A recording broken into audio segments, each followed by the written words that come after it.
ಪ್ರಸ್ತುತ ವಿದ್ಯಮಾನದಲ್ಲಿ ನಡೀತಿರುವಂತಹ ಘಟನೆಗಳು ಯಾವುದು ಕೇಳಿದರೆ ನಾವೆಲ್ಲ ಕಳೆದ ಅನೇಕ ವರ್ಷಗಳಿಂದ ಸಹಸ್ರಾರು ವರ್ಷಗಳಿಂದ ನಂಬಿಕೊಂಡು ಬಂದಂತಹ ಪುಣ್ಯಕ್ಷೇತ್ರ ಶ್ರೀ ಕ್ಷೇತ್ರ ಧರ್ಮಸ್ಥಳ ಮತ್ತು ಇಲ್ಲಿನ ಧರ್ಮಾಧಿಕಾರಿಗಳ ಬಗ್ಗೆ ಇತ್ತೀಚೆಗೆ ಒಂದು ಕಪೋಕಲ್ಪಿತವಾದಂಥ ಕಥೆಗಳನ್ನು ಕಟ್ಟಿ ಅದನ್ನು ಸೃಷ್ಟಿ ಮಾಡಿ ಅದರ ಒಂದು ಷಡ್ಯಂತ್ರಗಳನ್ನು ಸೃಷ್ಟಿ ಮಾಡಿ ಬಹುಶಃ ಆರೋಪಗಳನ್ನು ಮಾಡಿ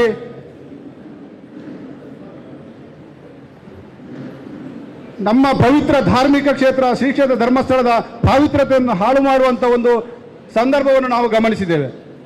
ಈ ಸಂದರ್ಭದಲ್ಲಿ ಈ ಆರೋಪದ ಮಧ್ಯ ಈ ಆರೋಪವನ್ನು ಎಲ್ಲರೂ ಸಮಾಜದ ಮುಖ್ಯದ ಎಲ್ಲ ವರ್ಗದ ಜನರು ಕೂಡ ಇದನ್ನು ಈ ಆರೋಪದ ಬಗ್ಗೆ ಬಹಳ ಕುತೂಹಲಕಾರವಾದಂತಹ ದೃಷ್ಟಿಕೋನವನ್ನು ಹಾಯಿಸಿ ಈ ಪ್ರಕರಣವನ್ನು ಸರ್ಕಾರವು ಕೂಡ ಬಹಳ ಗಂಭೀರವಾಗಿ ತಗೊಂಡು ಈ ಸರ್ಕಾರ ಈ ಒಂದು ಆರೋಪವನ್ನು ವಿಶೇಷ ತನಿಖಾ ದಳದ ಮೂಲಕ ತನಿಖೆಯನ್ನು ಮಾಡಿದೆ. ಬಹುಶಃ ಈ ತನಿಖೆಯನ್ನು ಈಗ ಸದ್ಯ ನಡೀತಿರುವಂಥ ಒಂದು ಸಂದರ್ಭ, ಈ ತನಿಖೆ ನಡೀತಿರುವಂಥ ಈ ಸಂದರ್ಭದಲ್ಲಿ ನಾವು ಈಗ ಯಾಕೆ ಈ ವಿಚಾರಗಳು ನಡೆಯುವಂಥ ಈ ಸಂದರ್ಭದಲ್ಲಿ ನಮಗೆಲ್ಲ ಒಂದಿಷ್ಟು ಅರ್ಥ ಆಗ್ತಾ ಬಂದಿದೆ. ಅದು ಒಂದಿಷ್ಟು ಈ ವ್ಯವಸ್ಥೆಯ ವಿಚಾರ ಹೇಗೆ ಪ್ರಾರಂಭವಾಗಿ ಎಲ್ಲಿ ಅದಕ್ಕೆ ಆ ಆರೋಪಗಳು ಸೃಷ್ಟಿಯಾಗಿ ಈಗ ಯಾವ ಹಂತಕ್ಕೆ ಹೋಗ್ತಾ ಇದೆ ಅನ್ನುವಂಥದ್ದು ನಮಗೆ ಗೊತ್ತಿದೆ. ಈ ಸಂದರ್ಭದಲ್ಲಿ ನಮ್ಮ ಪವಿತ್ರ ಕ್ಷೇತ್ರ ಧರ್ಮಸ್ಥಳ ಕ್ಷೇತ್ರದ ಈ ಪಾವಿತ್ರತೆಯನ್ನು ಹಾಳು ಮಾಡುವಂಥ ಈ ಸಂದರ್ಭದಲ್ಲಿ ಸಜ್ಜನರಾದಂಥ ನಾವು ಬಹಳ ಸಂದರ್ಭದಲ್ಲಿ ಕೂಡ ಆಗ್ತಾ ಇದ್ರು ಕೂಡ ಬಹಳ ದೂರದಿಂದ ಕುತೂಹಲವಾಗಿ ಇದನ್ನು ನಾವು ನೋಡ್ತಾ ಇದ್ದೆವು. ಬಹುಶಃ ಈ ಒಂದು ಸಂದರ್ಭದಲ್ಲಿ ಈ ಒಂದು ಕುತೂಹಲದಿಂದ ನಾವು ನೋಡುವಂಥ ಈ ಸಂದರ್ಭದಲ್ಲಿ ಯಾರು ಅದರ ವಿರೋಧ ಮಾಡುವಂಥವರು ಬಹಳಷ್ಟು ಸಜ್ಜನರ ಮೌನ ದುಶ್ಚನರ ಒಂದು ಹಾರಾಟಕ್ಕೆ ಸಾಕ್ಷಿ ಆಗುತ್ತೆ ಅನ್ನುವಂಥ ರೀತಿಯಲ್ಲಿ ಅದು ನಡೀತಾ ಬಂತು. ತದನಂತರ ಈ ಸಂದರ್ಭದಲ್ಲಿ ಇವತ್ತು ಶ್ರೀ ಕ್ಷೇತ್ರ ಧರ್ಮಸ್ಥಳದ ಈ ಆರೋಪಗಳೆಲ್ಲವೂ ಸತ್ಯಕ್ಕೆ ದೂರವಾದಂತಹದ್ದು ಅನ್ನುವಂಥದ್ದು ಜಗಜ್ಜಾಹಿರವಾತಿ ನಮಗೆಲ್ಲ ಗೊತ್ತಾದಂಥ ವಿಚಾರಗಳು.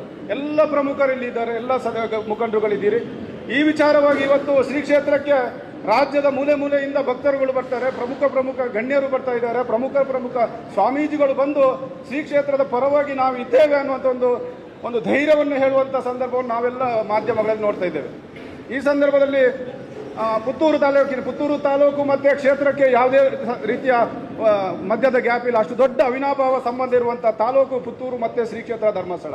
ಈ ಸಂದರ್ಭವನ್ನು ಗಮನಿಸಿಕೊಂಡು ಇಲ್ಲಿಯ ದಕ್ಷಿಣ ಕನ್ನಡ ಜಿಲ್ಲೆಯ ಪ್ರಮುಖರನ್ನೆಲ್ಲ ಸೇರಿಸಿಕೊಂಡು ಶ್ರೀಯುತ ಮೋಹನ ಆಳ್ವರವರ ಒಂದು ನೇತೃತ್ವದಲ್ಲಿ ದೊಡ್ಡ ಸಭೆಯನ್ನು ಮಾಡಿ ದಕ್ಷಿಣ ಕನ್ನಡದ ಎಲ್ಲ ಪ್ರಮುಖರು ಸೇರಿಕೊಂಡು ಮಾಡಿ ಈ ಬಗ್ಗೆ ಸಜ್ಜನರಾದಂಥ ನಾವುಗಳು ಎಲ್ಲರೂ ಕ್ಷೇತ್ರದ ಭಕ್ತಾದಿಗೊಳಗೊಂಡು ಇದನ್ನು ನಾವು ಖಂಡಿಸುವಂಥ ಅಥವಾ ಇದರ ಬಗ್ಗೆ ನಾವು ಜನಾಗ್ರಹ ಮಾಡುವಂಥ ಕೆಲಸಗಳು ಆಗಬೇಕು ಅನ್ನೋದು ಒಂದು ತೀರ್ಮಾನಕ್ಕೆ ಬಂದು ಅದರ ಸಭೆಗೆ ನಮ್ಮ ತಾಲೂಕಿನಿಂದ ಕೆಲವು ಪ್ರಮುಖರು ಅಂದರೆ ಮುಖ್ಯವಾಗಿ ಶಶಿಯನ್ನ ಅವರು ಭಾಗವಹಿಸಿದರು, ಶಶಿಕುಮಾರ್ ಬಾಲಿಯೋಟು ಸರ್ ಅವರು ಭಾಗವಹಿಸಿದರು ಆ ಸಭೆಯಲ್ಲಿ.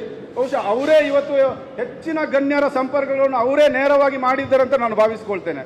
ಅವರೇ ಮಾಡಿ ಎಲ್ಲರನ್ನೂ ಈ ಸಭೆಗೆ ಬರುವ ಹಾಗೆ ಮಾಡಿಕೊಂಡಿದ್ದಾರೆ. ಅವರು ಆ ಸಭೆಯಲ್ಲಿ ಭಾಗವಹಿಸಿದ್ರು. ಅದರೊಟ್ಟಿಗೆ ಪ್ರಮುಖರು ನಮ್ಮಲ್ಲಿ ಸಾಜ ರಾಧಾಕೃಷ್ಣ ಅವರು ಭಾಗವಹಿಸಿದ್ರು, ಪದ್ಮನಾಭ ಶೆಟ್ಟಿ ಅವರು ಆ ಸಭೆಯಲ್ಲಿ ಭಾಗವಹಿಸಿದ್ರು, ಮಹಾಬಲ್ ರಾಯ್ ಅವರು ಭಾಗವಹಿಸಿದ್ರು. ಹೀಗೆ ಪ್ರಮುಖರು ಎಲ್ಲರೂ ಭಾಗವಹಿಸಿದ್ರು. ಲೋಕೇಶ್ ಶೆಟ್ಟಿ ಅವರು ಭಾಗವಹಿಸಿದ್ರು.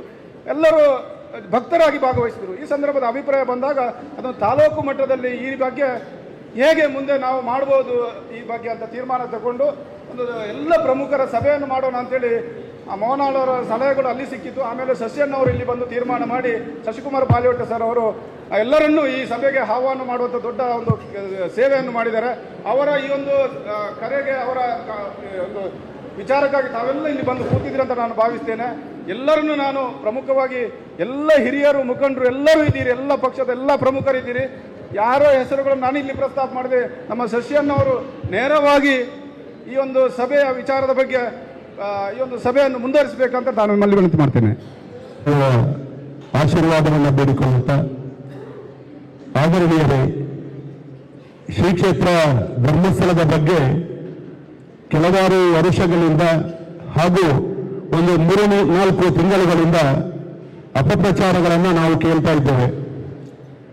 ಈ ಬಗ್ಗೆ ಕ್ಷೇತ್ರದ ಅಭಿಮಾನಿಗಳನ್ನ ಮೊನ್ನೆ ಗುರುವಾರ ದಿವಸ ಮೋಹನ್ ಆಳ್ವಾರ್ ಅವರ ನೇತೃತ್ವದಲ್ಲಿ ಸಭೆಯನ್ನು ನಡೆಸಿ 2 ಜಿಲ್ಲೆಗಳಿಂದ ಸುಮಾರು 100 ಜನರನ್ನು ಆಹ್ವಾನಿಸಿದರು. ಆ ಸಭೆಗೆ ಪುತ್ತೂರಿನಿಂದ ನಾವು ನಳಿನ್ ಕುಮಾರ್ ಅವರ ನೇತೃತ್ವದಲ್ಲಿ ನಳಿನ್ ಕುಮಾರ್ ಕಟೀಲ್ ರವರು, ಸಾಜಾ ರಾಧಾಕೃಷ್ಣ ಅಲರವರು, ಮಹಬಾಬ್ ರೈ ಅವರು, ಪದ್ಮನಾಭ ರೈ ಅವರು, ಲೋಕೇಶ್ ಹೆಗ್ಡೆ ಅವರು ಮತ್ತು ನಾನು ಸೇರಿಕೊಂಡು ಆ ಸಭೆಗೆ ನಾವು ಹೋಗಿದ್ದೆವು. ಬಹುಶಃ ಮೋಹನ್ ಆಳ್ವರವರು ಧರ್ಮಸ್ಥಳದ ಎಲ್ಲ ಸಾಮಾಜಿಕ, ಧಾರ್ಮಿಕ, ಸಾಂಸ್ಕೃತಿಕ ರಂಗದಲ್ಲಿ ಮಾಡಿರತಕ್ಕಂತಹ ಸೇವೆಗಳನ್ನ ಒಂದೊಂದನ್ನ ಎಲೆ ಎಲೆಯಾಗಿ ತಿಳಿಸುವಂತಹ ಕೆಲಸ ಕಾರ್ಯಗಳನ್ನು ಮಾಡಿದರು. ಶೈಕ್ಷಣಿಕವಾಗಿ ಶಾಲೆಗಳಿಗೆ ಕಟ್ಟಡದ ಕೊರತೆ ಇದ್ದಂತಹ ಸಂದರ್ಭದಲ್ಲಿ ಅಥವಾ ಮೇಲ್ಚಾವಣಿ ದುರಸ್ತಿಯ ಸಂದರ್ಭದಲ್ಲಿ ಕ್ಷೇತ್ರದಿಂದ ನನಗೆ ಅನುದಾನವನ್ನು ನೀಡತಕ್ಕಂತಹ ಕೆಲಸ ಕಾರ್ಯಗಳನ್ನು ಮಾಡಿದರು. ಬಹುಶಃ ಅದೇ ರೀತಿ ಶಿಕ್ಷಕರ ಕೊರತೆಯಾದಂತಹ ಸಂದರ್ಭದಲ್ಲಿ ಶಿಕ್ಷಕರನ್ನ ನೀಡತಕ್ಕಂತಹ ಕೆಲಸ ಕಾರ್ಯಗಳನ್ನು ಮಾಡಿದರು. ಶಾಲಾ ಕಾಂಪೌಂಡ್ ರಚನೆ ಮಾಡುವಂತಹ ಸಂದರ್ಭದಲ್ಲಿ ಅದಕ್ಕೆ ಅನುದಾನವನ್ನು ನೀಡಿದರು. ಹಾಗೆ ದೇವಸ್ಥಾನಗಳು ಇವತ್ತು ದಕ್ಷಿಣ ಕನ್ನಡ, ಉಡುಪಿ ಜಿಲ್ಲೆಯಲ್ಲಿ ಜೀರ್ಣೋದ್ಧಾರಗೊಳ್ಳಬೇಕಿದ್ರೆ ಅದಕ್ಕೆ ಮೂಲಭೂತ ಸೌಕರ್ಯಗಳನ್ನು ಒದಗಿಸತಕ್ಕಂತಹ ಕೆಲಸ ಕಾರ್ಯವನ್ನು ಶ್ರೀ ಕ್ಷೇತ್ರ ಧರ್ಮಸ್ಥಳದಿಂದ ಕಾವಂದರು ಒದಗಿಸುವಂತಹ ಕೆಲಸ ಕಾರ್ಯ ನಮ್ಮೆಲ್ಲರಿಗೂ ಗೊತ್ತಿದ್ದಂತಹ ವಿಚಾರ. ಜೊತೆಯಾಗಿ ಕಳೆದ 50 ವರ್ಷಗಳಿಂದ ನಮ್ಮ ಸರ್ಕಾರ ಮಾಡತಕ್ಕಂತಹ ಅಭಿವೃದ್ಧಿ ಕೆಲಸಕ್ಕಿಂತಲೂ ಹೆಚ್ಚಿನ ಕೆಲಸ ಕಾರ್ಯಗಳನ್ನು ಮಾಡತಕ್ಕಂತಹ ಕೆಲಸ ಕಾರ್ಯವನ್ನ ಶ್ರೀ ಕ್ಷೇತ್ರ ಧರ್ಮಸ್ಥಳದ ಕಾವಂದರಾದ ರಾಜಶ್ರೀ ಡಾಕ್ಟರ್ ವೀರೇಂದ್ರ ಹೆಗಡೆ ಅವರು ನಮಗೆ ಮಾಡುವಂತಹ ಕೆಲಸ ಕಾರ್ಯವನ್ನು ನೋಡಿದ್ದೇವೆ. ನಮ್ಮ ಹಳ್ಳಿಗಳಲ್ಲಿ ಶವಾಗಾರಗಳು ರಚನೆಯಾಗುವಂತಹ ಸಂದರ್ಭದಲ್ಲಿ ಅದಕ್ಕೆ ಸುಮಾರು 2 ರಿಂದ 5 ಲಕ್ಷದವರೆಗೆ ದೇಣಿಗೆಯನ್ನು ನೀಡತಕ್ಕಂತಹ ಕೆಲಸ ಕಾರ್ಯಗಳನ್ನು ಮಾಡಿ ಹಳ್ಳಿಯ ಅಭಿವೃದ್ಧಿಗೆ ಪಾತ್ರರಾಗತಕ್ಕಂತಹ ವ್ಯಕ್ತಿ. ಬಹುಶಃ 4 ಗೋಡೆಯ ಮಧ್ಯೆ ಮಹಿಳೆಯರು ತಮ್ಮ ಜೀವನವನ್ನು ಸಾಗಿಸತಕ್ಕಂತಹ ಸಂದರ್ಭದಲ್ಲಿ ಸ್ವಸಹಾಯ ಸಂಘವನ್ನು ರಚಿಸಿ ರಾಜ್ಯದಾದ್ಯಂತ ವಿಸ್ತರಿಸಿ ಎಲ್ಲರ ಮನೆಯನ್ನ ಬೆಳಗುವಂತಹ ಕೆಲಸ ಕಾರ್ಯವನ್ನು ಮಾಡಿದ್ದಾರೆ. ಬಹುಶಃ ಇಂತಹ ಸಂದರ್ಭದಲ್ಲಿ ನಾವೆಲ್ಲರೂ ಸೇರಿಕೊಂಡು ಶ್ರೀ ಕ್ಷೇತ್ರ ಧರ್ಮಸ್ಥಳದ ಅಭಿಮಾನಿ ಬಂಧುಗಳು ಸೇರಿಕೊಂಡು ಅಲ್ಲಿ ಮಾಡತಕ್ಕಂತಹ ಪ್ರತಿಕ್ರಿಯೆಗೆ ನಾವು ಯಾವತ್ತೂ ನಮ್ಮಷ್ಟಕ್ಕೆ ಕೂತಿದ್ದೇವೆ. ಬಹುಶಃ ಇಡೀ ಜಿಲ್ಲೆಯ 2 ಜಿಲ್ಲೆಯ ತಾಲೂಕು ಕೇಂದ್ರದಲ್ಲಿ ನಾವೆಲ್ಲರೂ ಜನಾಗ್ರಹ ಸಮಾವೇಶಗಳನ್ನು ಮಾಡಬೇಕು, ಆ ಮೂಲಕ ಕಾವಂದರಿಗೆ ಬಲ ನೀಡತಕ್ಕಂತಹ ಕೆಲಸ ಕಾರ್ಯಗಳನ್ನು ಮಾಡಬೇಕು ಎನ್ನುವಂತಹ ಆ ಸಭೆಯಲ್ಲಿ ಆಗ್ರಹವನ್ನು ಮಾಡಿದರು. ಬಹುಶಃ ನಾವು ಪುತ್ತೂರಿನ ಒಂದು ಜವಾಬ್ದಾರಿಯನ್ನ ಪಡೆದುಕೊಂಡು ತಮ್ಮ ಎಲ್ಲರಿಗೂ ಫೋನ್ನ ಮೂಲಕ 2-3 ದಿವಸದಲ್ಲಿ ವಿಚಾರವನ್ನು ತಿಳಿಸಿ ಸುಮಾರು 200-250 ಜನರನ್ನ ಆಹ್ವಾನಿಸಬೇಕು. ಪುತ್ತೂರಿನ ಗಣ್ಯರನ್ನು ಆಹ್ವಾನಿಸಿ ನಾವು ಪುತ್ತೂರಿನಲ್ಲಿ ಯಾವ ರೀತಿಯ ಪ್ರತಿಭಟನೆ ಮಾಡಬಹುದು ಎನ್ನುವುದರ ಬಗ್ಗೆ ನಿಮ್ಮೆಲ್ಲರ ಅಭಿಪ್ರಾಯವನ್ನ ಪಡ್ಕೊಳ್ಬೇಕು ಅನ್ನುವಂಥ ದೃಷ್ಟಿಯಿಂದ ಈ ಸಭೆಯನ್ನ ಕರೆದಿದ್ದೇವೆ. ಬಹುಶಃ ನಮ್ಮೂರಿನ ಎಲ್ಲ ಗಣ್ಯರು, ನಾವು ಯಾರಿಗೆ ಫೋನ್ ಹಾಯಿಸಿದೇವ ಅಂತಹ ಎಲ್ಲ ಗಣ್ಯರು ನಮ್ಮೊಂದಿಗೆ ಸೇರಿದ್ದೀರಿ. ನಮ್ಮ ಈ ಕರೆಯನ್ನ ಸ್ವೀಕರಿಸಿ ನಮ್ಮೊಂದಿಗೆ ಬಂದಿರತಕ್ಕಂತಹ ಎಲ್ಲರನ್ನ ಹೃತ್ಪೂರ್ವಕವಾಗಿ ಈ ಸಭೆಗೆ ಸ್ವಾಗತಿಸುತ್ತಾ ನಿಮ್ಮೆಲ್ಲರ ಈ ಅಭಿಪ್ರಾಯಗಳನ್ನ ಸಂಗ್ರಹಿಸತಕ್ಕಂತಹ ಕೆಲಸ ಕಾರ್ಯಕ್ಕೆ ನಾವೆಲ್ಲರೂ ತಮ್ಮ ಅಭಿಪ್ರಾಯಗಳನ್ನ ತಿಳಿಸಬೇಕಾಗಿ ತಮ್ಮೆಲ್ಲರಲ್ಲಿ ವಿನಂತಿಸುತ್ತಾ, ಬಹುಶಃ ಅಲ್ಲಿ ಮೋಹನ್ ಆಳ್ವರವರು ಸುಮಾರು 17 ಅಜೆಂಡಾಗಳನ್ನು ಇಟ್ಟಿದ್ದಾರೆ. ಆ ಅಜೆಂಡಾಗಳನ್ನ ತಮ್ಮ ಮುಂದೆ ಇಡ್ಲಿಕ್ಕೆ ನಾನು ಇಷ್ಟಪಡ್ತಾ ಇದ್ದೇನೆ. ಇದು ಅಗತ್ಯದ ಖರ್ಚನ್ನು ಆಯಾ ತಾಲೂಕಿನ ಸಮಾನ ಮನಸ್ಕರೇ ಭರಿಸುವುದು. ಸಮಾವೇಶವು ಕನಿಷ್ಠ 500 ಜನರನ್ನ ಹೊಂದಿರಬೇಕು, ಅದಕ್ಕಿಂತ ಹೆಚ್ಚು ಜನರಿಗೆ ಮಿತಿ ಇರುವುದಿಲ್ಲ. ನಮ್ಮ ಆಗ್ರಹ ಇರುವುದು ನ್ಯಾಯಕ್ಕಾಗಿಯೇ ಹೊರತು ಹೋರಾಟಕ್ಕಾಗಿ ಅಲ್ಲ.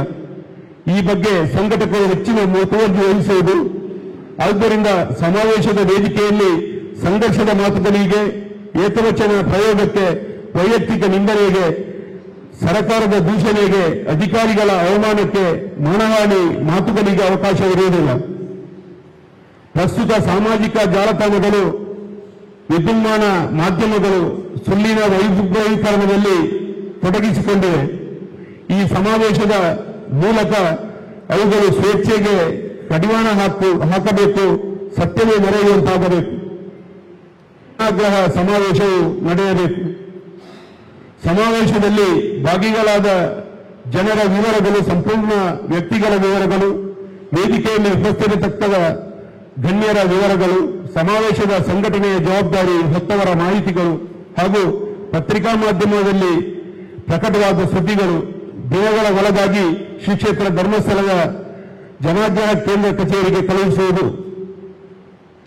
ಅವಿಭಜಿತ ದಕ್ಷಿಣ ಕನ್ನಡ ಜಿಲ್ಲೆಯ ಎಲ್ಲ ತಾಲೂಕುಗಳ ಜನಾಗ್ರಹ ಸಮಾವೇಶವು ಮುಗಿದ ಬಳಿಕ ಎಲ್ಲ ಸಮಾವೇಶಗಳ ವರದಿ, ಫೋಟೋ ಸಮೇತ ದಾಖಲೆಗಳ ಮೂಲಕ ದಕ್ಷಿಣ ಕನ್ನಡ ಮತ್ತು ಉಡುಪಿ ಜಿಲ್ಲೆಗಳ ಜಿಲ್ಲಾಧಿಕಾರಿಗಳಿಗೆ ಜನಾಗ್ರಹ ನಿರ್ಣಯವನ್ನು ಮಂಡಿಸಲಿರುವುದು. ಸಮಾವೇಶದಲ್ಲಿ ಭಾಗಿಗಳಾದ ಜನರ ವೇದಿಕೆಯ ಮೇಲಿನ ಗಣ್ಯರ ಭಾಷಣಕಾರರ ಹೆಸರು, ಪ್ರೇಕ್ಷಕರ ಹೆಸರು, ವಿಳಾಸ ಮತ್ತು ಮೊಬೈಲ್ ಸಂಖ್ಯೆಗಳನ್ನು ನಮೂದಿಸುವ ವ್ಯವಸ್ಥೆಯನ್ನು ಅಚ್ಚುಕಟ್ಟಾಗಿ ನಿರ್ವಹಿಸುವುದು. ಕ್ಷೇತ್ರದ ವತಿಯಿಂದ ನೀಡುವ ಕಿರುಹೊತ್ತಿಗೆಯ ಜನಾಗ್ರಹ ಸಮಾವೇಶದಲ್ಲಿ ಭಾಗಿಗಳಾದ ಎಲ್ಲರಿಗೂ ಬರೆಯುವಂತಾಗಬೇಕು. ಸಮಾವೇಶವು ದುಂದು ವೆಚ್ಚವಾಗದಂತೆ ಹಾರ ತುರಾಯಿಗಳಿಗೆ ಕಡಿವಾಣ ಹಾಕುವುದು. ಆತಿಥ್ಯವನ್ನು ಲಘು ಉಪಹಾರಕ್ಕೆ ಸೀಮಿತಗೊಳಿಸುವುದು. ಸಮಾವೇಶದ ಪ್ರಾರಂಭದಲ್ಲಿ ಪೂಜ್ಯ ಕಾವಂದರ ನಡೆದು ಬಂದ ದಾರಿ, ಅವರ ಸಾಧನೆಗಳ ಕುರಿತು ಭಾಷಣ ಇರಲೇಬೇಕು.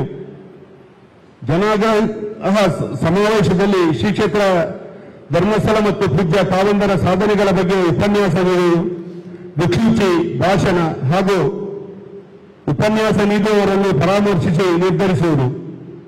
ಜನಾಗ್ರಹ ಸಮಾವೇಶವು ಅಗತ್ಯವಾದ ಬಂದೋಬಸ್ತ್, ಮೈಕ್ ಮೊದಲಾದ ಅಗತ್ಯಗಳಿಗೆ ಸಂಬಂಧಿಸಿದ ಒಪ್ಪಿಗೆಗಳನ್ನು ಪೊಲೀಸ್ ಠಾಣೆ ಮತ್ತು ಸಂಬಂಧಿಸಿದವರಿಂದ ಮುಂಚಿತವಾಗಿ ಪಡೆದುಕೊಳ್ಳುವುದು. ತಾಲೂಕುವಾರು ಜನಾಗ್ರಹ ಸಮಾವೇಶವನ್ನು ನಿರ್ಧರಿತ ಒಂದೇ ದಿನಾಂಕದಂದು ಮಾಡುವುದು ಅಥವಾ ಆಗಸ್ಟ್ 30ರಿಂದ ಸೆಪ್ಟೆಂಬರ್ 15ರ ಒಳಗಡೆ ಯಾವುದಾದರೂ ಒಂದು ದಿನ ನಡೆಸುವುದೆಂದು ತೀರ್ಮಾನಿಸಲಾಗಿದೆ. ಬಹುಶಃ ಸುಮಾರು ಅಜೆಂಡಾಗಳ ಮೂಲಕ ಆ ಸಮಾವೇಶವನ್ನು ನಡೆಸಬೇಕು ಎನ್ನುವುದರ ಬಗ್ಗೆ ನಮಗೆ ಮಾಹಿತಿಯನ್ನು ನೀಡಿದ್ದಾರೆ. ವಿಶೇಷವಾಗಿ ಈ ಸಮಾವೇಶ ಎಲ್ಲ ತಾಲೂಕು ಕೇಂದ್ರಗಳಲ್ಲಿ ನಡೆಸುವುದೆಂದು ಆ ಸಮಿತಿಯ ಸಭೆಯಲ್ಲಿ ನಿರ್ಣಯಿಸಲಾಗಿದೆ. ಹಾಗೆ ನಾವು ಒಂದು ಈ ಸಮಾವೇಶವನ್ನು ಯಾವ ರೀತಿ ನಡೆಸಬಹುದು ಎನ್ನುವುದರ ಬಗ್ಗೆ ತಾವೆಂದು ನನಗೆ ಸೂಚನೆಗಳನ್ನು ನೀಡಬೇಕು. ಹಾಗೆ ಈ ಸಮಾವೇಶ ನಡೆಯುವಂತಹ ಒಂದು ವಿಚಾರ ನಮಗೆ ಮೋಹನ್ ಆಳ್ವಾರ್ ಅವರು ಅಲ್ಲಿ ನಾಡ್ದು ಸೆಪ್ಟೆಂಬರ್ 1ರಂದು ಪುತ್ತೂರು ತಾಲೂಕಿಗೆ ದಿನಾಂಕವನ್ನು ನಿಗದಿಪಡಿಸಿದ್ದಾರೆ. ನಾನೊಂದು ಆವತ್ತೇ ಹೋದಂತ 4-5 ಜನರು ಸೇರಿಕೊಂಡು ಆ ಸಮಾವೇಶವನ್ನು ಮಹಾಲಿಂಗೇಶ್ವರ ದೇವರ ಗದ್ದೆಯಲ್ಲಿ ನಡೆಸುವುದೆಂದು ತೀರ್ಮಾನವನ್ನು ಕೈಗೊಂಡಿದ್ದೇವೆ ಮತ್ತು ಆ ಸಮಿತಿಯವರು ಒಪ್ಪಿಕೊಂಡಿದ್ದಾರೆ. ಬಹುಶಃ ಆ ಸಮಾವೇಶ ಸುಮಾರು 10,000 ಜನರನ್ನ ಸೇರಿಸಿಕೊಂಡು ನಾವು ಮಾಡಬೇಕು ಎನ್ನುವುದರ ಬಗ್ಗೆ ತಾವೆಂದು ನಮಗೆ ಯಾವ ರೀತಿಯಿಂದ ನಡೆಸಬಹುದು ಎನ್ನುವುದರ ಬಗ್ಗೆ ಮಾಹಿತಿಗಳನ್ನು ನೀಡಬೇಕು. ಬಹುಶಃ ಪುತ್ತೂರಿನಲ್ಲಿ ಮೋಹನ್ ಆಳ್ವಾರ್ ಅವರೇ ನಾನು ಆ ಸಮಾವೇಶದಲ್ಲಿ ಭಾಗವಹಿಸುತ್ತೇನೆ ಎನ್ನುವಂತಹ ವಿಚಾರವನ್ನು ಹೇಳಿದ್ದಾರೆ. ಆ ಸಮಾವೇಶಕ್ಕೆ ಒತ್ತು ಕೊಡುವಂತಹ ಕೆಲಸ ಕಾರ್ಯವನ್ನು ಮಾಡುವಂತಹ ಸಂದರ್ಭದಲ್ಲಿ ಪುತ್ತೂರನ್ನ ಕೇಂದ್ರವಾಗಿಸಿಕೊಂಡು ಈ ಸಮಾವೇಶ ಆಗಬೇಕು ಎನ್ನುವಂಥದ್ದನ್ನ ನಮಗೆ ತಿಳಿಸಿದ್ದಾರೆ. ಅದಕ್ಕೋಸ್ಕರ ಹೆಚ್ಚಿನ ದೇವಸ್ಥಾನದ ಆಡಳಿತ ಸಮಿತಿಯ ಸದಸ್ಯರುಗಳು, ನಮ್ಮ ಸಮಾಜದ ರಾಜಕೀಯ ಮತ್ತು ಸಹಕಾರಿ ರಂಗ ಹಾಗೂ ಸಾಮಾಜಿಕ ರಂಗದ ಗಣ್ಯರು ತಾವೆಂದು ಬಂದಿದ್ದೀರಿ. ತಾವು ತಮ್ಮ ತಮ್ಮ ಅಭಿಪ್ರಾಯಗಳನ್ನು ಯಾವ ರೀತಿ ಮಾಡಬಹುದು ಎನ್ನುವುದರ ಬಗ್ಗೆ ತಾವುಗಳು ಮಾಹಿತಿಗಳನ್ನು ನನಗೆ ನೀಡಬೇಕಾಗಿ ತಮ್ಮಗಳಲ್ಲಿ ವಿನಂತಿಸುತ್ತಾ, ಬಹುಶಃ ಸಮಾವೇಶ ಅತ್ಯಂತ ಸುಲಲಿತವಾಗಿ ಆಗಬೇಕು. ಬಹುಶಃ ನಾವು ಕಳೆದ ಒಂದು 10 ದಿನಗಳ ಹಿಂದೆ ಜಿಲ್ಲಾಧಿಕಾರಿಗಳಿಗೆ ಮನವಿಯನ್ನು ಕೊಡುವುದಕ್ಕಿಂತ ಮೊದಲು ಪಡೀಲ್ನಲ್ಲಿ ಬೃಂದಾವನ ಹೋಟೆಲ್ನಲ್ಲಿ ಸೇರುವುದು ಎನ್ನುವುದರ ಬಗ್ಗೆ ನಿರ್ಣಯ ಆಗಿತ್ತು. ಆದರೆ SIT ತನಿಖೆ ಆಗುವಂತಹ ಸಂದರ್ಭದಲ್ಲಿ ಯಾವುದೇ ಒಂದು ಮನವಿಯನ್ನು ನೀಡಬಾರದು ಎನ್ನುವಂತಹ ವಿಚಾರವನ್ನು ಹೇಳಿದರು. ಬಹುಶಃ ಎಲ್ಲ ಗಣ್ಯರು ಆ ಹೊತ್ತಿನಲ್ಲಿ ತಯಾರಾಗಿದ್ದರು. ಸುಮಾರು 100-150 ಜನರನ್ನು ಪುತ್ತೂರಿನಿಂದ ಸೇರಿಸಿಕೊಂಡು ಮಂಗಳೂರಿಗೆ ಹೋಗುವಂತಹ ವಿಚಾರವು ನಾವು ನಿಮ್ಮೊಂದಿಗೆ ತಿಳಿಸಿದ್ದೆವು. ಕಾರಣಾಂತರದಿಂದ ಆ ಕಾರ್ಯಕ್ರಮ ಮುಂದೆ ಹಾಕಿದ್ದೇವೆ. ಬಹುಶಃ ನಾಡಿನ ಜನಾಗ್ರಹ ಸಮಾವೇಶ ನಮ್ಮ ಮಹಾಲಿಂಗೇಶ್ವರ ದೇವಸ್ಥಾನದ ಗದ್ದೆಯಲ್ಲಿರತಕ್ಕಂತಹ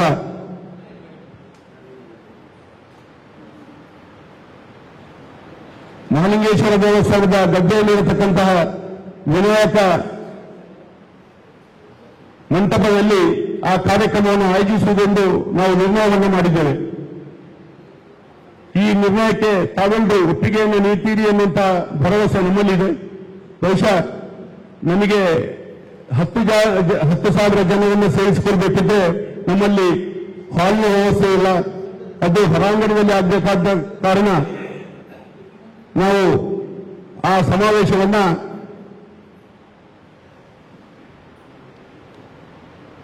ಇಲ್ಲೇ ಆಯೋಜಿಸುವುದೆಂದು ತೀರ್ಮಾನವನ್ನು ಮಾಡಿದ್ದೇವೆ.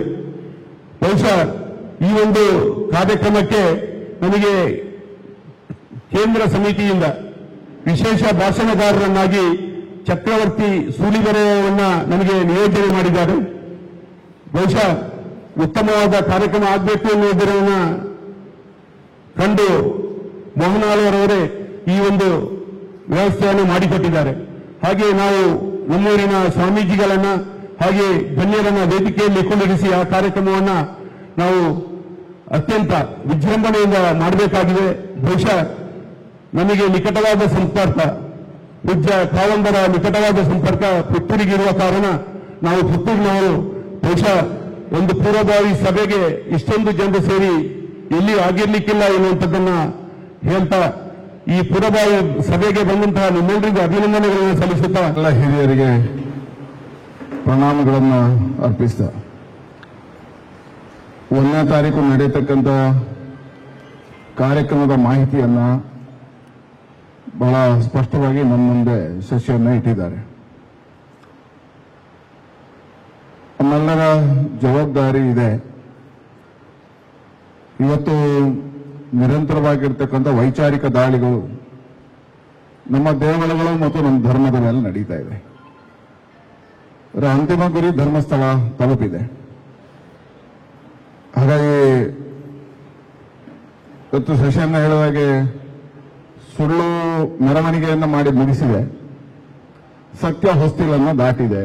ಮೊನ್ನೆ ಬಹಳ ಸುಂದರವಾಗಿ ನಮ್ಮ ಇವರು ಅದರ ಉಲ್ಲೇಖ ಮಾಡಿದ್ರು, ಪತ್ರಕರ್ತ. ಅದರ ಹೊಸ್ತಿಲನ್ನು ದಾಟಬೇಕಿದ್ರೆ ಅದರ ರಿಸಲ್ಟ್ ಬಂದಿದೆ. ಇವತ್ತು ಏನು ಅಂತ ಹೇಳುವಂಥದ್ದು ಮಾಧ್ಯಮಗಳ ಮುಖಾಂತರ, ಕಾನೂನಿನ ಮುಖಾಂತರ ಜನತೆಗೆ ತಿಳಿಯುವಂತ ಕಾಲಘಟ್ಟಕ್ಕೆ ಹೋಗಿದೆ. ಆದರೆ ನಮ್ಮ ಜವಾಬ್ದಾರಿಗಳಿದ್ದಾವೆ ಅನ್ನುವ ನಿಟ್ಟಿನಲ್ಲಿ ಈ ಸಮಾವೇಶಗಳನ್ನು ಮಾಡ್ತಾ ಇದ್ದೇವೆ. ಹೋರಾಟಕ್ಕಿಂತ ಹೆಚ್ಚು ಇದು ಸಮಾವೇಶಗಳು. ಇದೊಂದು ಜಾಗೃತ ಸಮಾಜದ ಸಮಾವೇಶಗಳನ್ನು ಸೇರಿಸ್ತದೆ. ಯಾಕೆ? ಇದೊಂದು ಸತ್ಯವನ್ನು ತಿಳಿಸುವುದಕ್ಕೋಸ್ಕರ. ಸತ್ಯ ಹೇಳಿದ್ರೆ ಏನು ಕೇಳಿದ್ರೆ, ಧರ್ಮಸ್ಥಳದಲ್ಲಿ ನಡೆದಿರ್ತಕ್ಕಂಥ ಘಟನೆಗಳೇನು, ಅದರ ಹಿನ್ನೆಲೆಗಳೇನು, ಇದೆಲ್ಲ ವಾಸ್ತವ ಅಂಶಗಳನ್ನ ಜನಸಮುದಾಯಕ್ಕೆ ತಿಳಿಸಬೇಕಾಗಿರ್ತಕ್ಕಂಥ ಕಾರ್ಯಗಳಿದ್ದಾವೆ ಒಂದು ಕಡೆ. ಎರಡನೇದು, ನಿರಂತರವಾಗಿ ಕಳೆದ 16 ವರ್ಷಗಳಿಂದ ಧರ್ಮಸ್ಥಳ ಮಾಡಿರ್ತಕ್ಕಂಥ ಕ್ಷೇತ್ರವಾಗಿ ಒಂದು ಧರ್ಮಕ್ಷೇತ್ರ ಸಾಮಾಜಿಕವಾಗಿ ರಾಜಕೀಯವಾಗಿ ಜವಾಬ್ದಾರಿಯಿಂದ ಹೇಗೆ ನಡ್ಕೋಬಹುದು ಅನ್ನುವುದಕ್ಕೆ ಉತ್ತಮ ಉದಾಹರಣೆ ಈ ರಾಜ್ಯದ ಒಂದು ದೇವಸ್ಥಾನ, ಅದು ಧರ್ಮಸ್ಥಳ ಅಂತ ನಾವು ಎಲ್ಲ ಕಡೆ ಹೇಳಬಹುದು.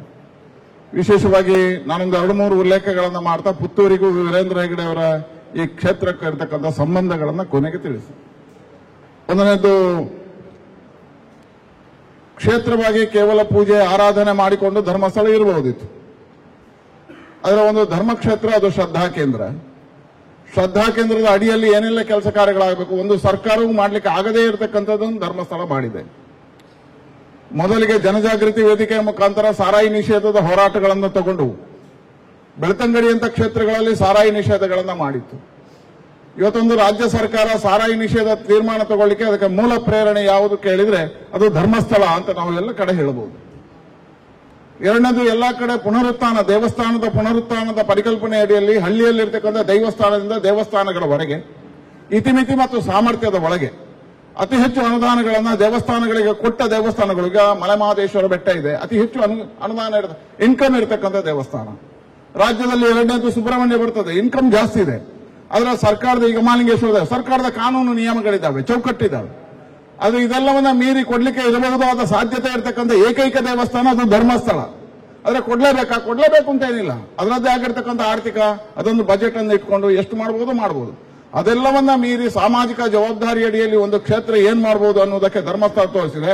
ನಮ್ಮ ರಾಜ್ಯದಲ್ಲಿ ಅತಿ ಹೆಚ್ಚು ದೈವಸ್ಥಾನಗಳಿಗೆ ಅನುದಾನ ಕೊಟ್ಟಿರುವ ಒಂದು ದೇವಸ್ಥಾನ ಅದು ಧರ್ಮಸ್ಥಳ. ಹಾಗಾಗಿ ಸಾಮಾಜಿಕ ಜವಾಬ್ದಾರಿಯ ಅಡಿಯಲ್ಲಿ ಮದ್ಯವ್ಯಸನಿಗಳ ಪರಿಹಾರ ಕೇಂದ್ರಗಳು, ವ್ಯಸನ ಮುಕ್ತ ಸಮಾಜದ ನಿರ್ಮಾಣ, ಧರ್ಮಕ್ಷೇತ್ರಗಳ ಪುನರುತ್ಥಾನದ ಮುಖಾಂತರ ಧಾರ್ಮಿಕ ಪ್ರಜ್ಞೆಯ ಜಾಗೃತಿಯ ಕಾರ್ಯವನ್ನು ಮಾಡಿತು.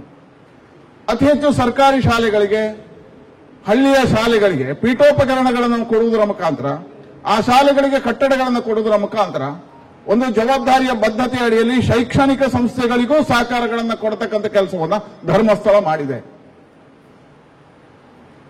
ನಾಲ್ಕನೇದು, ಇಲ್ಲಿರ್ತಕ್ಕಂಥ ಮಹಿಳೆಯರಿಗೆ ಸ್ವಾಭಿಮಾನದ ಬದುಕುಗಳನ್ನು ಕಟ್ಟಿಕೊಡ್ಲಿಕ್ಕೆ ಸ್ವಸಹಾಯ ಕೇಂದ್ರಗಳ ಮುಖಾಂತರ, ಸ್ವಸಹಾಯ ಶಕ್ತಿ ಮುಖಾಂತರ ಆ ಸ್ವಾಭಿಮಾನದ ಬದುಕು ಮತ್ತು ಶಕ್ತಿಯನ್ನು ಕೊಡ್ತಕ್ಕಂಥ ಕೆಲಸವನ್ನು ಬದ್ಧತೆ ಅಡಿಯಲ್ಲಿ ಧರ್ಮಸ್ಥಳ ಮಾಡಿದೆ.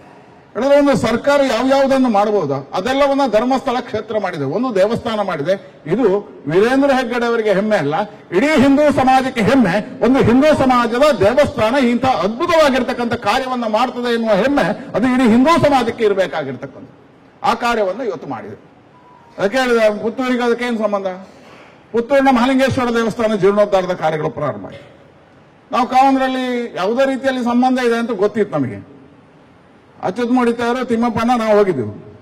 ನಾವು ಹೋಗಿ ಬೇಡಿಕೊಂಡಾಗ ತತ್ಕ್ಷಣ ಒಂದು ಗುಡಿಯ ಜವಾಬ್ದಾರಿಯನ್ನ ಧರ್ಮಸ್ಥಳ ತಗೊಳ್ತದೆ ಅಂತ ಮೊದಲ ಚಕ್ಕನ್ನ ಕೊಟ್ಟದ್ದು ಧರ್ಮಸ್ಥಳ ಕ್ಷೇತ್ರ. ಪುತ್ತೂರು ಮಹಾಲಿಂಗೇಶ್ವರ ದೇವಸ್ಥಾನಕ್ಕೆ ಒಂದು ಗುಡಿಯ ಖರ್ಚು. ಯಾವ ಗುಡಿ ಕೊಟ್ಟದು? ದೇವಿ ಗುಡಿಯ ಖರ್ಚನ್ನ ಕೊಟ್ಟಿದೆ. 40 ಲಕ್ಷ ರೂಪಾಯಿಗಳನ್ನ ಕೊಟ್ಟಿದೆ. ಹೇಳಿದ್ರೆ ಅವಿನಾಭಾವ ಸಂಬಂಧ ಇದಕ್ಕಿದೆ ಅಂತ ಹೇಳುವಂಥದ್ದನ್ನು ಉಲ್ಲೇಖ ಮಾಡಿ. ಹಾಗಾಗಿ ಇವತ್ತು ನಾವು ಕೂತು ನಾನು ಹೆಚ್ಚು ಮಾತನಾಡಲಿಕ್ಕೆ ಹೋಗುವುದಿಲ್ಲ. ಈ ಎಲ್ಲ ಜವಾಬ್ದಾರಿ ಅಡಿಯಲ್ಲಿ ನಮಗೆಲ್ಲರಿಗೂ ಜವಾಬ್ದಾರಿ ಇದೆ. ಆ ಕ್ಷೇತ್ರ ಮಾತ್ರ ಅಲ್ಲ, ಇವತ್ತು ಧರ್ಮಸ್ಥಳ, ನಾಳೆ ಪುತ್ತೂರು, ನಾಡ್ದು ಕಟೀಲು, ಹೀಗೆ ಎಲ್ಲ ದೇವಸ್ಥಾನಗಳ ಆಕ್ರಮಣಗಳು ನಡೀಬಹುದು. ಆದರೆ ನಾವು ಇದಕ್ಕೆ ಜವಾಬ್ದಾರಿಯುತವಾಗಿ ನಮ್ಮ ಪ್ರಾರ್ಥನೆ, ನಮ್ಮ ಇದನ್ನ ತೋರಿಸಬೇಕಾಗಿದೆ ಮತ್ತು ಸತ್ಯವನ್ನ ಸಮಾಜಕ್ಕೆ ತಿಳಿಸಬೇಕಾಗಿದೆ. ಸತ್ಯವನ್ನ ತಿಳಿಸುವಂತ ಕಾಲಘಟ್ಟಕ್ಕೆ ನಾವು ಬರ್ತಾ ಇದ್ದೇವೆ. ಯಾಕಂದ್ರೆ ಮೊನ್ನೆವರೆಗೆ ನನಗೊಂದು ಸಣ್ಣ ಸಂಶಯ ಇತ್ತು. ಮಂಜುನಾಥ, ಅಣ್ಣಪ್ಪ, ದೇವರು, ಧರ್ಮ ಇದೆಲ್ಲ ಇದೆಯೋ ಇಲ್ವೋ, ನಮ್ಮ ಮನಸ್ಸಿನಲ್ಲಿ ಸಂಶಯಗಳು ಕಾಡ್ತಾ ಇದ್ವಿ. ಇಷ್ಟೆಲ್ಲ ನಾವು ಪೂಜೆ ಮಾಡ್ತೀವಿ, ಇದೆಯಾ? ಇದರ 13 ವರ್ಷ ನಿರಂತರವಾಗಿ ಧರ್ಮಸ್ಥಳದ ಮೇಲೆ ವೈಚಾರಿಕ ದಾಳಿಗಳಾಗ್ತಾ ಇದೆ, ಎಲ್ಲೂ ಉತ್ತರಗಳು ಕಾಣ್ತಾ ಇಲ್ಲ. ಆದ್ರೆ ಇವತ್ತು ನಿಮ್ಗೆ ಗೊತ್ತಾಗ್ತಾ ಇದೆ, ಮಂಜುನಾಥ ಅಥವಾ ಅಣ್ಣಪ್ಪ ಎದ್ದು ನಿಂತಿದ್ದಾನೆ, ಅಂತಿಮ ಹಂತಕ್ಕೆ ತಗೊಂಡು ಹೋಗ್ತಾ ಇದ್ದಾನೆ. ಜಯ ಧರ್ಮದ್ದೇ ಜಯ ಆಗುತ್ತೆ, ಸತ್ಯಕ್ಕೆ ಜಯ ಆಗುತ್ತೆ ಗೊತ್ತಾಗುತ್ತೆ. ಹಾಗಾಗಿ ನಾವು ಸುಮ್ಮನೆ ಗೊತ್ತಿರೋ ಧರ್ಮಕ್ಕೆ ಜಯ ಆಗುತ್ತೆ, ಸತ್ಯಕ್ಕೆ ಜಯ ಆಗುತ್ತೆ, ಜಯ ಬಂದೇ ಬರ್ತದೆ, ಜಯದ ಫಲಿತಾಂಶಗಳು ಬಂದೇ ಬರ್ತದೆ. ಆದರೆ ಜವಾಬ್ದಾರಿಯುತ ಸಮಾಜಕ್ಕೆ ನಮಗೂ ಜವಾಬ್ದಾರಿ ಇದೆ. ಸತ್ಯವನ್ನ ಇನ್ನಷ್ಟು ಪ್ರಚಾರ ಮಾಡ್ತಕ್ಕಂಥ, ಸುಳ್ಳಿನ ಪ್ರಚಾರ ಬಹಳ ಬೇಗ ಹತ್ತದೆ. ಅದರ ಒಂದು ಫಲಾನುಭವಿ ನಾನು ಇದ್ದೇನೆ, ತೊಂದರೆ ಇಲ್ಲ. ಸುಳ್ಳಿನ ಪ್ರಚಾರಗಳು ಬಹಳ ಬೇಗ ಆಗುತ್ತೆ. ಆದರೆ ಆ ಸತ್ಯವನ್ನು ತಿಳಿಸುವಂತ ಕಾರ್ಯಗಳಾಗಬೇಕು. ಆ ಕಾರ್ಯಕ್ಕೋಸ್ಕರ ನಾವು ಸೇರಿದ್ದೇವೆ. ಹಾಗಾಗಿ ಹೇಗೆ ಮಾಡಬೇಕು, ಏನ್ ಮಾಡಬೇಕು ಅನ್ನುವಂಥದ್ದನ್ನ ಹೇಳಿದ್ರು. ಮೊನ್ನೆ ಧರ್ಮಸ್ಥಳದ ನಡೆದಿರ್ತಕ್ಕಂಥ ಸಭೆಗೆ ಹೇಳಿದ್ರು ಯಾರೆಲ್ಲ ಹೋಗಿದ್ದೇವೆ ಅಂತ. ಎಲ್ಲ ಪ್ರಮುಖರು ಹೋಗಿದ್ದೇವೆ. ಇವತ್ತು ಬಹಳ ಚೆನ್ನಾಗಿ ಆಗಿದೆ. ನನಗೆ ಅನಿಸ್ತದೆ ಮಹಾಲಿಂಗೇಶ್ವರನ ಸಾನ್ನಿಧ್ಯದಲ್ಲಿ ಬಹಳ ಒಳ್ಳೆಯ ಕಾರ್ಯದ ಮಧ್ಯೆ, ಒಳ್ಳೆಯ ಕ್ಷೇತ್ರದಲ್ಲಿ ನಾವು ಧರ್ಮಸ್ಥಳಕ್ಕೋಸ್ಕರ ಸೇರ್ತಾ ಇದ್ದೇವೆ. ಸಭೆಯನ್ನು ಅಲ್ಲಿ ಮಾಡ್ತಾ ಇದ್ದೇವೆ. ನನಗೆ ಅನಿಸ್ತದೆ ಆಯ್ಕೆ ಮಾಡಿರ್ತಕ್ಕಂಥ ಜಾಗ ಬಹಳ ಒಳ್ಳೆಯ ಜಾಗ. ಮಹಾಲಿಂಗೇಶ್ವರನ ಅನುಗ್ರಹದ ಜೊತೆಗೆ ಪ್ರಾರ್ಥನೆ ಜೊತೆಗೆ ಇದು ಯಶಸ್ವಿ ಆಗ್ತದೆ ಅನ್ನತಕ್ಕಂಥ ಸಂಕಲ್ಪ ಇದೆ. ನಾನು ತುಂಬಾ ಸಭೆಗಳಿಗೆ ಹೋದೆ, ಮಂಗಳೂರು, ಬೇರೆ ಬೇರೆ ಕಡೆ. ಆದ್ರೆ ಒಂದು ಸಮಾಲೋಚನಾ ಸಭೆಗೆ ನಾವೆಲ್ಲ ಇದ್ದೇವೆ ಅಂತ ಅತಿ ದೊಡ್ಡ ಸಂಖ್ಯೆಯಲ್ಲಿ ಬಂದದ್ದು ಎಲ್ಲಿ ಹೇಳಿದ್ರೆ ಅದು ಪುತ್ತೂರಲ್ಲಿ. ನಿಮಗೆ ಅಭಿನಂದನೆಗಳನ್ನು ಸಲ್ಲಿಸ್ತದೆ. ದೊಡ್ಡ ಸಂಖ್ಯೆಯಲ್ಲಿ ಸರಿ. ಈ ಸಂಖ್ಯೆಯನ್ನ ನೋಡಿದಾಗಲೇ ನೀವು 10,000 ಏನು ಗುರಿ ಇಟ್ಟಿದ್ರೆ ಅದು ತಲುಪುವುದು ಅಂತ ಅನಿಸ್ತದೆ. ಅದ ತಲುಪಬೇಕಿದ್ರೆ ನಮ್ಮೆಲ್ಲರ ಪ್ರಯತ್ನಗಳು ಇರಬೇಕು. ಪ್ರಯತ್ನ ಹೇಗಿರಬೇಕು? ಇಲ್ಲಿ ಕೂತವರೆಲ್ಲರೂ ಒಂದು ಸ್ವಲ್ಪ ಪರಿಶ್ರಮ ಹಾಕಿದ್ರೆ ಆಯ್ತು. ನಾವೆಲ್ಲರೂ ನಮ್ಮ ಧರ್ಮಕ್ಕೆ, ಮಂಜುನಾಥನಿಗೆ, ಅಣ್ಣಪ್ಪನಿಗೆ ಕೊಡಬಹುದಾದ ಕಾರ್ಯ ಏನು ಕೇಳಿದ್ರೆ ಒಂದೇ, ಸ್ವಲ್ಪ ಸಮಯ. ಕೆಲವರಿಗೆ ನಾವು ಹೇಳಿದ್ರಾಯ್ತು. ಇಲ್ಲಿ ಕೂತವರೆಲ್ಲರೂ 1ನೇ ತಾರೀಕಿನವರೆಗೆ ನಾಡ್ದು ಕಾರ್ಯಕ್ರಮ ಇದೆ ಬನ್ನಿ ಅಂತ ಹೇಳುವಂಥದ್ದನ್ನು ಕರಿಬೇಕು. ಎಲ್ಲರನ್ನ ಆಹ್ವಾನ ಮಾಡಬೇಕು. ನಮಗೆಲ್ಲರಿಗೂ ಗೊತ್ತಿದೆ ಸತ್ಯ, ಗೊತ್ತಿಲ್ಲದವರಿಗೆ ತಿಳಿಸಬೇಕು. ಇವತ್ತು ಸಾಮಾಜಿಕ ಜಾಲತಾಣಗಳು ಬಹಳಷ್ಟು ಪರಿವರ್ತನೆಗಳನ್ನ ಮಾಡ್ತಾ ಇದ್ದಾವೆ. ಬಹಳಷ್ಟು ಪರಿವರ್ತನೆಗಳನ್ನ ಸಾಮಾಜಿಕ ಜಾಲದ ಮಾಧ್ಯಮಕ್ಕಿಂತೂ ವೇಗವಾಗಿ ಹೋಗ್ತಾ ಇದೆ. ಜನರ ಮನಸ್ಸುಗಳನ್ನ ಕೆಡಿಸ್ತಾ ಇದೆ. ಆಗ ಕೆಟ್ಟ ಮನಸ್ಸುಗಳನ್ನ ಮತ್ತೆ ಸರಿದಾರಿಗೆ ತರುವಂತ ಪ್ರಯತ್ನ ನಾವು ಮಾಡಬೇಕು. ಕೆಟ್ಟ ಸಹಜವಾಗಿದೆ. ಸಹಜವಾಗಿ ಕೆಲವರು ನಮ್ಮ ಸಂಶಯದಲ್ಲಿದ್ದಾರೆ, ನಂಬ್ತಾರೆ, ಎಲ್ಲವೂ ಇದೆ. ನಮ್ಮ ಕೆಲಸ ಏನು? ನಾವು ಮಂಜುನಾಥ ಮತ್ತು ಅನ್ನಪ್ಪನಿಗೋಸ್ಕರ ಸ್ವಲ್ಪ ಸಮಯವನ್ನು ಇಟ್ಟು ಹೇಳುದು, ಇದು ಸತ್ಯ, ಇದು ಸತ್ಯ, ಇದು ಸತ್ಯ ಏನು ಅಂತ ಹೇಳುವಂಥದ್ದನ್ನು ಹೇಳಬೇಕು. ಅದಕ್ಕೋಸ್ಕರ ನಾಡ್ದಿನ ಸಭೆಯಲ್ಲಿ ಪೂಜ್ಯ ಕಾವಂದ್ರ ಇರಬಹುದು, ಧರ್ಮಸ್ಥಳ ಕ್ಷೇತ್ರ ಇರಬಹುದು, ಕೊಟ್ಟಿರುವಂತಹ ಕೊಡುಗೆಗಳು, ಆ ಸಮಾಜದ ಧರ್ಮ ಮತ್ತು ಸತ್ಯ ನಡೆಗಳಿದ್ದಾವೆ, ಅದು ಈ ಘಟನೆಗಳು 12ರಿಂದ ನಡೆದಿರ್ತಕ್ಕ, ನಾವು ಎಲ್ಲರೂ ಒಂದೇ, ಇಲ್ಲಿ ಕೂತವ್ರು ಯಾರು ಇದಕ್ಕೆ ವಿರೋಧಿಲ್ಲ. ಸೌಜನ್ಯ ಘಟನೆಯಿಂದ ಪ್ರಾರಂಭ ಆಯಿತು. ಸೌಜನ್ಯಗಳಿಗೆ ನ್ಯಾಯ ಸಿಗಬೇಕು ಅಂತ ಹೇಳುವಂತ ಎಲ್ಲ ಮನಸ್ಸುಗಳು ಇಲ್ಲಿದ್ದಾವೆ. ನ್ಯಾಯ ಸಿಗಲೇಬೇಕು, ಅದರಲ್ಲಿ ಯಾರು ಪ್ರಶ್ನೆ ಇಲ್ಲ, ನಮ್ದು ಉತ್ತರ ಇಲ್ಲ. ಅದು ನ್ಯಾಯ ಸಿಗಬೇಕು. ಎಲ್ಲಿ ಸಿಗಬೇಕು? ನ್ಯಾಯ ಸಿಗಬೇಕಾದ ಜಾಗ ಎಲ್ಲಿ? ಮಾರ್ಗದ ಮಧ್ಯೆ ನ್ಯಾಯ ಸಿಗುವುದಿಲ್ಲ. ನ್ಯಾಯ ಸಿಗಬೇಕಾದ್ದು ನ್ಯಾಯಾಲಯದಲ್ಲಿ. ನಾನು ಹೆಚ್ಚು ಉಲ್ಲೇಖ ಮಾಡ್ಲಿಕ್ಕೆ ಹೋಗುದಿಲ್ಲ. CID ತನಿಖೆ ಆಗಿದೆ, CBI ತನಿಖೆ ಆಗಿದೆ, ಬಿಟ್ಟು ಹೋಗಿದೆ, ಬೇರೆ ಬೇರೆ ಕಾರಣಕ್ಕೋಸ್ಕರ ಸಾಕ್ಷಿಗಳೆಲ್ಲ ಕೊರತೆ. ಇನ್ನೂ ನ್ಯಾಯಾಲಯಕ್ಕೆ ಹೋಗ್ಲಿಕ್ಕೆ ಅವಕಾಶಗಳಿದೆ. ನ್ಯಾಯಾಲಯ ಮುಖಾಂತರವೇ ಆಗಬೇಕು. ನಾವೆಲ್ಲರೂ ಅದಕ್ಕೆ ಪ್ರಯತ್ನ ಮಾಡೋರೆ. ಅದಕ್ಕೆ ಸೌಜನ್ಯಗಳಿಗೆ ನ್ಯಾಯ ಸಿಗಬೇಕು, ಪ್ರಶ್ನೆ. ಆದ್ರೆ ಆನಂತರ ಬುರುಡೆ ಎಲ್ಲಿಂದ ಬಂತು? ಇವತ್ತು ಬುರುಡೆ ಎಲ್ಲಿಂದ ಸೃಷ್ಟಿ ಆಯಿತು? ಬುರುಡೆ ಹೆಸರಿನಲ್ಲಿ ಬೇರೆ ಬೇರೆ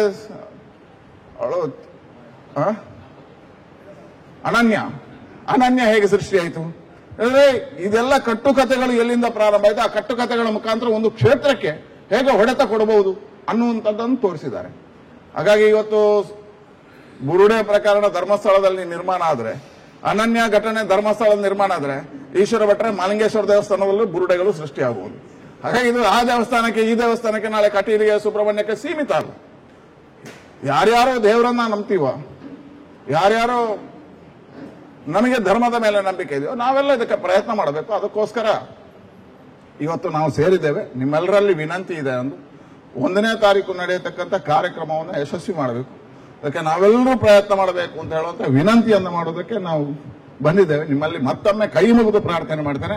ಇದ್ಯಾವುದೋ ವೀರೇಂದ್ರ ಹೆಗಡೆ ಅವರ ಪ್ರಶ್ನೆ ಅಲ್ಲ, ಇದ್ಯಾವುದೋ ಇದರ ಪ್ರಶ್ನೆ ಅಲ್ಲ, ನಮ್ಮ ಧರ್ಮಕ್ಷೇತ್ರದ ಪ್ರಶ್ನೆ ಮತ್ತು ಹಿಂದೂ ಸಮಾಜದ ಅಸ್ತಿತ್ವದ ಪ್ರಶ್ನೆ. ಹಾಗಾಗಿ ವೈಚಾರಿಕ ದಾಳಿ ಇವತ್ತೇ ನಿಲ್ಲಬೇಕು ಹಿಂದೂ ಸಮಾಜದ ಮೇಲೆ ಮಾಡತಕ್ಕಂಥದ್ದು ಅನ್ನತಕ್ಕಂಥ ನಂಬಿಕೆಯಿಂದ ನಾವೆಲ್ಲರೂ ಇದರಲ್ಲಿ ಪಕ್ಷಾತೀತವಾಗಿ ಸೇರಿದ್ದೇವೆ. ಇದರಲ್ಲಿ ಅದಕ್ಕೆ ಬಹಳ ಒಳ್ಳೇದು ಮಾಡಿದ್ದಾರೆ. ಯಾವುದೇ ಸ್ಟೇಜ್ ಇಲ್ಲ, ಯಾವುದೇ ವ್ಯಕ್ತಿ ಇಲ್ಲ, ಎಲ್ಲರೂ ಒಂದೇ, ಎಲ್ಲರೂ ಮಾತಾಡಬಹುದು, ಎಲ್ಲರ ಅಭಿಪ್ರಾಯಗಳನ್ನ ಕೊಡಿ.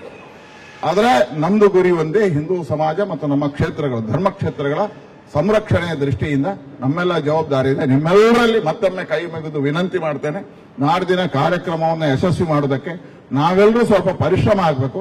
ಏನೇನು ಮಾಡಬೇಕು, ಇದರಲ್ಲಿ ಹೇಗಿರಬೇಕು, ಏನು ಸಲಹೆ, ನೀವು ಕೊಟ್ಟಿರುವ ಎಲ್ಲ ಸಲಹೆಗಳನ್ನ ತಗೋತಾರೆ.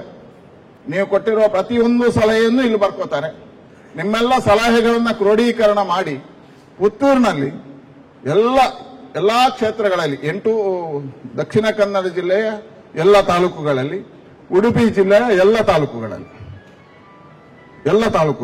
ವಿಧಾನಸಭಾ ಕ್ಷೇತ್ರ ಅಲ್ಲ, ತಾಲೂಕುಗಳಲ್ಲಿ ಸಮಾವೇಶಗಳು ನಡೀತಾ ಇದ್ದಾವೆ. ಆದ್ರೆ ನನಗೆ ವಿಶ್ವಾಸ ಇವತ್ತು ಕಂಡುಕೊಂಡದ್ದು ಏನು ಹೇಳಿದ್ರೆ, ಕಾರ್ಕಳದಲ್ಲಿ ಒಂದು 10,000 ಜನ ಸೇರಿಸಿ ವ್ಯವಸ್ಥೆ ಮಾಡ್ತಾ ಇದ್ದಾರೆ ಸುನೀಲ್ ಕುಮಾರ್ ಅವರ ನೇತೃತ್ವದಲ್ಲಿ.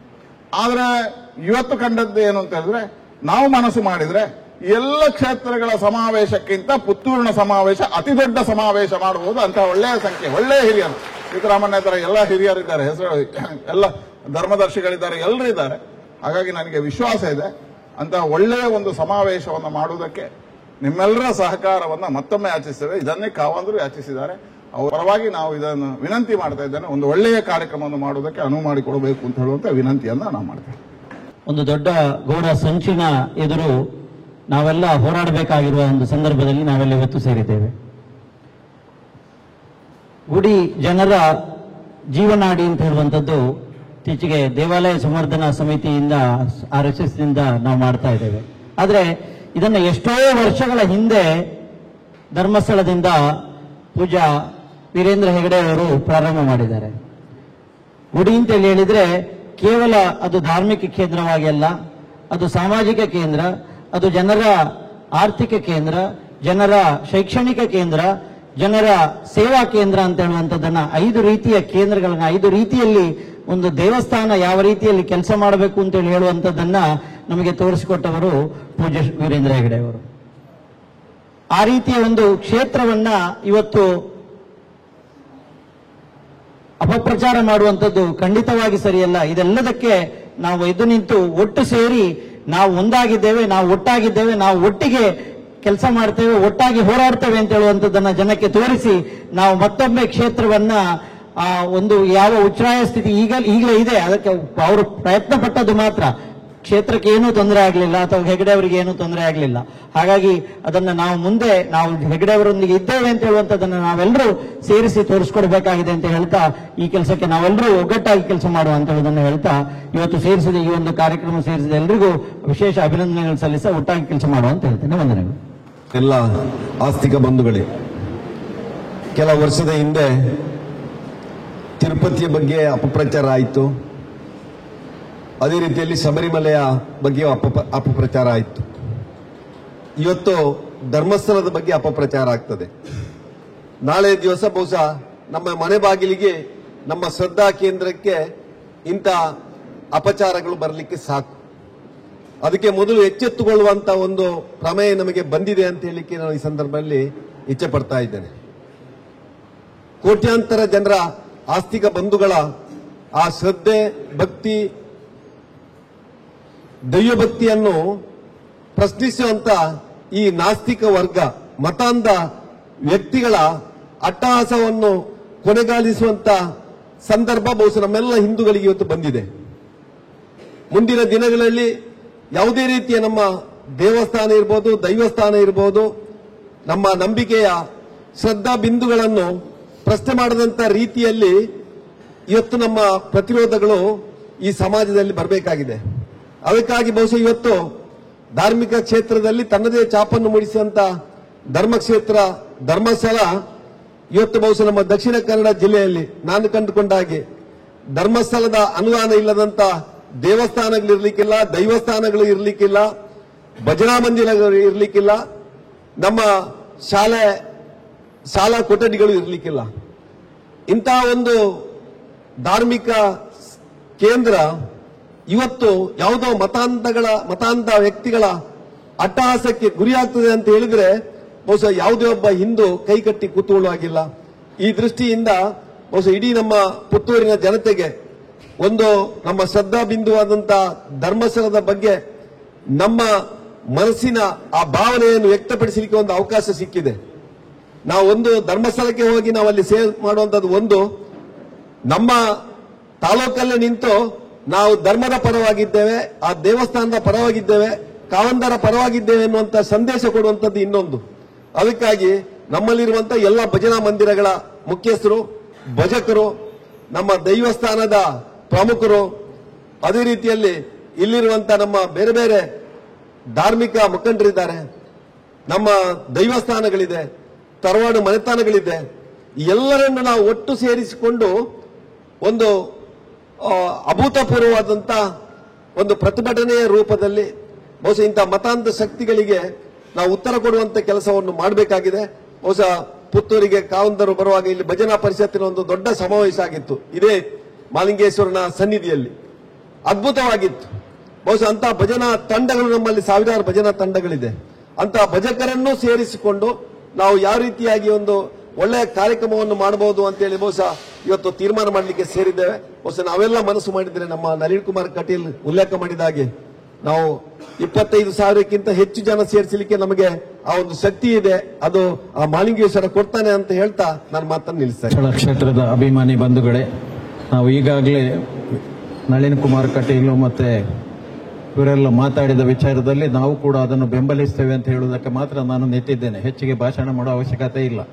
ಈಗಾಗಲೇ ಯಾವ ಸರ್ಕಾರಗಳು ಮಾಡದಂತ ಕೆಲಸವನ್ನು ಕಾವಂದರು ನಾವೆಲ್ಲ ಮಾಡಿ, ಅದರಲ್ಲಿಯೂ ಹೆಚ್ಚಾಗಿ ಪುತ್ತೂರಿನಂತ ಪ್ರದೇಶಕ್ಕೆ ಪ್ರಥಮವಾಗಿ ಆದ್ಯತೆ ಕೊಟ್ಟು ಇಲ್ಲಿ ಹೆಚ್ಚಿನ ಅವಕಾಶಗಳನ್ನು ಕಲ್ಪಿಸಿಕೊಟ್ಟ ಕಾವಂದರ ಬಗ್ಗೆ ಜನಗಳು ಈ ರೀತಿಯ ಅವ್ಯವಸ್ಥೆಯನ್ನು ಮಾಡುವಾಗ ಮನಸ್ಸಿಗೆ ತುಂಬಾ ನೋವಾಗ್ತದೆ. ಈಗಾಗಲೇ ನಾನು ಹೇಳಿದಾಗೆ ಆಳ್ವರು ಮೊನ್ನೆಯಿಂದ ಪ್ರಾರಂಭ ಮಾಡಿದ ಈ ಕಾರ್ಯಕ್ರಮ ನಾವು ಇದಕ್ಕೆ ಪ್ರಥಮವಾಗಿ ಇದರಲ್ಲಿ ಪುತ್ತೂರಿನಲ್ಲಿ ಮಾಡತಕ್ಕಂಥದ್ದು. ಈಗಾಗಲೇ ಶಶಿ ಅವರು ಹೇಳಿದಾಗೆ 10,000 ಜನ ಅಲ್ಲ, ಈಗಾಗಲೇ ನಮ್ಮ ಒಂದು 15ರಿಂದ 20,000 ಜನ ಸೇರಿಸಿ ನಾವು ಅದನ್ನು ಪ್ರತಿಭಟನೆಯ ಮೂಲಕ ನಾವು ಅವರು ಹೆಗಡೆ ಅವರೊಂದಿಗೆ ಇದ್ದೇವೆ ಅಂತ ಹೇಳುವಂತಹ ಒಂದು ಸಂದೇಶವನ್ನು ಧರ್ಮಸ್ಥಳಕ್ಕೆ ಮುಟ್ಟಿಸಬೇಕಾದಂಥ ಜವಾಬ್ದಾರಿ ನಮಗೆ ಕೂಡ ಇರುವುದರಿಂದ ನಾಳೆ ನಡೆಯತಕ್ಕಂಥ ಕಾರ್ಯಕ್ರಮದಲ್ಲಿ ನಮ್ಮ ಕಡೆಯಿಂದ ನಿಮ್ಮ ಎಲ್ಲ ಸಹಕಾರಗಳನ್ನು ಜನ ಸೇರಿಸುವಂಥ ವ್ಯವಸ್ಥೆಯನ್ನು ಮಾಡಲಿಕ್ಕೆ ನಾನು ಬದ್ಧನಿದ್ದೇನೆ ಅಂತ ಹೇಳ್ತಾ ಶುಭ ಹಾರೈಸ್ತಾ ಇದ್ದೇನೆ. ಮಾಲಿಂಗೇಶ್ವರ ದೇವರಿಗೆ ಸಾಷ್ಟಾಂಗ ಪ್ರಣಾಮಗಳನ್ನು ಸಲ್ಲಿಸ್ತಾ 1ನೇ ತಾರೀಕಿಗೆ ನಡೆಯುವಂತಹ ಆ ಹೋರಾಟದ ಪೂರ್ವಭಾವಿ ಸಭೆಯಲ್ಲಿ ಉಪಸ್ಥಿತರಿರತಕ್ಕಂಥ ಎಲ್ಲ ಸಜ್ಜನ ಬಂಧುಗಳೇ, ಶ್ರದ್ಧೆಯ ತಾಯಂದಿರೇ, ನಾವೆಲ್ಲ ನಂಬಿಕೆಯ ಆಧಾರದಲ್ಲಿ ಬದುಕುವವರು. ನಮ್ಮ ಭಾವನೆಗಳಿಗೆ ಬೆಲೆ ಇಲ್ಲದಂತಹ ವಾತಾವರಣ ನಿರ್ಮಾಣ ಆಗಿದೆ. ಇದು ಹಿಂದೂ ಸಮಾಜದ ಅಸ್ತಿತ್ವದ ಪ್ರಶ್ನೆ ಅಂತ ಇವತ್ತು ನಾವೆಲ್ಲ ಯೋಚನೆ ಮಾಡಬೇಕಾಗಿರ್ತಕ್ಕಂಥ ಸಾಂದರ್ಭಿಕ ಸನ್ನಿವೇಶದಲ್ಲಿ ಇದ್ದೇವೆ. ಯಾವ ನಂಬಿಕೆಗಳ ಮೇಲೆ ದ್ರೋಹ, ಅಪಮಾನಗಳು, ಅವಮಾನಗಳು ನಡೆಯುವಂತಹ ಸಂದರ್ಭದಲ್ಲಿ ಅದಕ್ಕೆ ಪ್ರತಿರೋಧವನ್ನು ಮಾಡದಿದ್ರೆ ನಾವು ಕೂಡ ಪಾಪಿಗಳಾಗ್ತೇವೆ ಅಂತಕ್ಕಂಥ ಸಮಯ ಪ್ರಜ್ಞೆ ಇವತ್ತು ನಮ್ಮೆಲ್ಲರಲ್ಲಿ ಇರಬೇಕಾಗಿರ್ತಕ್ಕಂಥ ಅವಶ್ಯಕತೆ ಇದೆ ಅಂತ ನಾನು ಭಾವಿಸಿದ್ದೇನೆ. ಈ ಹಿನ್ನೆಲೆಯಲ್ಲಿ ಇವತ್ತು ಸರ್ಕಾರ ಕೂಡ ಧರ್ಮಸ್ಥಳ ಕ್ಷೇತ್ರದ ಮೇಲೆ ನಡೆದಿರತಕ್ಕಂಥ ಅಪಚಾರ, ಅವಮಾನಗಳ ಬಗ್ಗೆ SIT ಮುಖಾಂತರ ತನಿಖೆಯನ್ನ ಇವತ್ತು ಸರ್ಕಾರ ಕೂಡ ಮಾಡ್ತಾ ಇದೆ. ಇವತ್ತು ಜನಪ್ರತಿನಿಧಿಗಳು ಎಲ್ಲರೂ ಕೂಡ ನಾವೆಲ್ಲರೂ ಒಂದಾಗಿದ್ದೇವೆ ಅನ್ನತಕ್ಕಂಥ ಯೋಚನೆ ಅಡಿಯಲ್ಲಿ ಪಕ್ಷ ಭೇದ ಬರೆದು ಆ ಧರ್ಮಸ್ಥಳದ ಪ್ರಕರಣಕ್ಕೆ ಕೊನೆಯನ್ನ ಹಾಡಬೇಕು ಅನ್ನುವಂತ ಯೋಚನೆ ಅಡಿಯಲ್ಲಿ ಎಲ್ಲಾ ಭಾಗದಲ್ಲಿ ಹೋರಾಟದಲ್ಲಿ ಭಾಗವಹಿಸ್ತಾ ಇದ್ದಾರೆ. ನಮ್ಮೆಲ್ಲರ ಆಗ್ರಹ ಮತ್ತು ನಮ್ಮೆಲ್ಲರ ಯೋಚನೆಗಳು ಕೂಡ ಅದೇ ಇದೆ. ಇವತ್ತು SITಯ ಮುಖಾಂತರ, ತನಿಖೆಯ ಮುಖಾಂತರ ಸತ್ಯಾಂಶ ಹೊರಗೆ ಬರ್ತದೆ ಅನ್ನತಕ್ಕಂಥ ವಿಶ್ವಾಸದಲ್ಲಿದ್ದೇವೆ. ಇನ್ನು ಅದಕ್ಕಿಂತಲೂ ಕೂಡ ಮುಂದಿನ ಹೆಜ್ಜೆಗೆ ನಾವೆಲ್ಲ ಹೋಗಬೇಕು.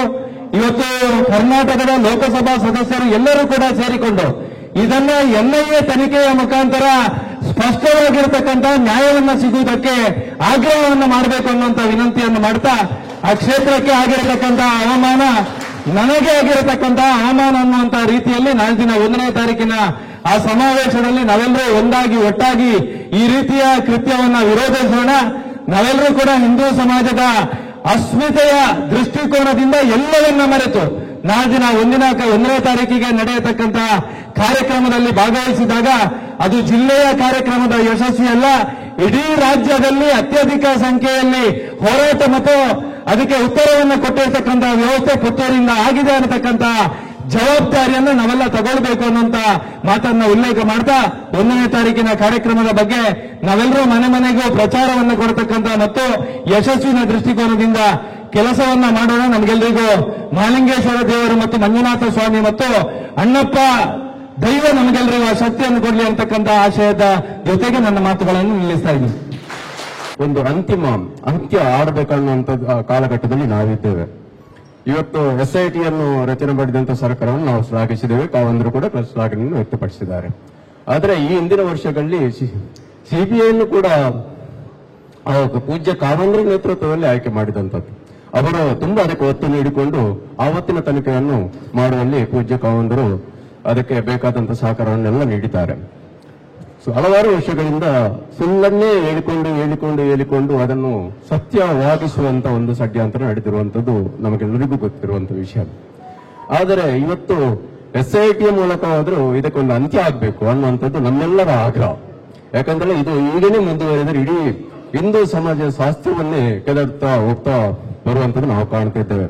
ಇವತ್ತು ನಾಳದು ಈಗ ಶಶಿಕುಮಾರ್ ಬಾಲೇಟ್ ಅವರು ಹೇಳಿದಾಗೆ ತಾರೀಕು 1ರಂದು ನಡೆಯುವಂತದ್ದು ಜನ ಸಮಾವೇಶದಲ್ಲಿ ಎಲ್ಲಾ ಜಾತ್ಯತೀತವಾಗಿ ಮತ್ತು ರಾಜಕೀಯೇತರವಾಗಿ ಇಡೀ ಹಿಂದೂ ಸಮಾಜ ಒಟ್ಟಾಗಬೇಕು ಅನ್ನುವಂಥ ಆಗ್ರಹವನ್ನು ನಾನು ಕೂಡ ಈ ಸಂದರ್ಭದಲ್ಲಿ ಮಾಡಿಕೊಡ್ತಿರ್ತೇನೆ. ಇಡೀ ರಾಜ್ಯ ಮಟ್ಟದಲ್ಲಿ ಜನಜಾಗೃತಿ ವೇದಿಕೆಯು ವಿಸ್ತಾರವಾಗಿ ತೊಡಗಿಸಿಕೊಂಡು ಅದು ಇಡೀ ಸಮಾಜದ ಕಾರ್ಯವನ್ನು ಮಾಡ್ತಿದ್ದಾರೆ. ಅದರ ಜೊತೆಗೆ ಪೂಜ್ಯ ಕಾವಂದರ ಕುಟುಂಬಕ್ಕೆ ಮತ್ತು ಶ್ರೀ ಕ್ಷೇತ್ರ ಧರ್ಮಸ್ಥಳಕ್ಕೆ ಆಗುವಂತ ಯಾವುದೇ ಒಂದು ಇಂಥ ಅಹಿತಕರವಾದಂತ ಘಟನೆಗಳು, ತಪ್ಪುಗಳನ್ನು, ಸುಳ್ಳುಗಳನ್ನು ಹೇಳಿಕೊಂಡು ಬರುವಂತಹ ಸಂದರ್ಭ, ಇದನ್ನೆಲ್ಲ ಮೆಟ್ಟಿನಿಂದ ನಾವು ವಿರೋಧಿಸುವ, ಪ್ರತಿಯೊಬ್ಬರು ತಮ್ಮ ಶ್ರಮವನ್ನು ಇಡೀ ಹಿಂದೂ ಸಮಾಜಕ್ಕೋಸ್ಕರ ನಾವು ನೀಡುವ. ನಾಳೆ ದಿನ ಬರೀ ಧರ್ಮಸ್ಥಳ ಕ್ಷೇತ್ರ ಮಾತ್ರ ಅಲ್ಲ, ಈಗ ಮಾನ್ಯ ಮಾಜಿ ಸಂಸದರು ಹೇಳಿದ ಹಾಗೆ ಯಾವುದೇ ದೇವಸ್ಥಾನ ಹಿಂದೂ ಧಾರ್ಮಿಕ ಶ್ರದ್ಧಾ ಕೇಂದ್ರಗಳು ಇರಲಿ, ಅದಕ್ಕೆ ಧಕ್ಕೆ ಬಂದಾಗ ನಾವೆಲ್ಲ ಒಟ್ಟಾಗಿ ಕೆಲಸ ಮಾಡುವ ಮಾತನ್ನು ಹೇಳ್ತಾ ವಂದನೆಗಳನ್ನು ಸಲ್ಲಿಸ್ತಿದ್ದೇನೆ. ವಂದನೆಗಳು. ಈಶ್ವರ ಭಟ್ರಲ್ಲಿ ವಿಚಾರವನ್ನು ಕೇಳಿದೆ. ಆವಾಗ ಸಂಪೂರ್ಣವಾಗಿ ಇಡೀ ವ್ಯವಸ್ಥೆಗೆ ಪೂರಕವಾಗಿ ಮಹಾಲಿಂಗೇಶ್ವರ ದೇವಸ್ಥಾನದ ಆಡಳಿತ ಮಂಡಳಿ ನಮ್ಮೊಂದಿಗೆ ಇದೆ ಎನ್ನುವಂಥದ್ದನ್ನು ನಮಗೆ ಪ್ರಪ್ರಥಮವಾಗಿ ನನಗೆ ಗೌರವದಿಂದ ಆ ಒಂದು ವಿಚಾರವನ್ನು ಹೇಳಿದರು ಈಶ್ವರ ಭಟ್ರು.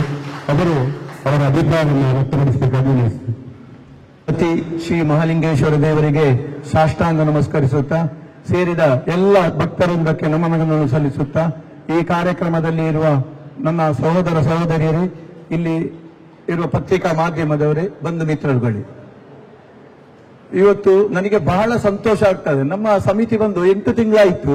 ಈ 8 ತಿಂಗಳಲ್ಲಿ ನನಗೆ ಸಂತೋಷವಾದ ದಿನ ಇವತ್ತು. ಯಾಕಂತ ಹೇಳಿದ್ರೆ, ಧರ್ಮಕ್ಕೆ ಚ್ಯುತಿ ಬಂದಾಗ ಇಲ್ಲಿ ಯಾವುದೇ ಪಕ್ಷ ಎಲ್ಲ ನೋಡದೆ ನೀವೆಲ್ಲರೂ ಮಹಾಲಿಂಗೇಶ್ವರ ದೇವರ ಭಕ್ತರಾಗಿ ಧರ್ಮಸ್ಥಳದ ಅಭಿಮಾನಿಯಾಗಿ ಇಲ್ಲಿ ಸೇರಿದ್ದೀರಿ. ನಿಮಗೆಲ್ಲರಿಗೂ ಮೊಟ್ಟ ಮೊದಲಾಗಿ ನಮ್ಮ ವ್ಯವಸ್ಥಾಪನಾ ಸಮಿತಿಯ ಪರವಾಗಿ ಅಭಿನಂದನೆಯನ್ನು ಸಲ್ಲಿಸುತ್ತೇನೆ.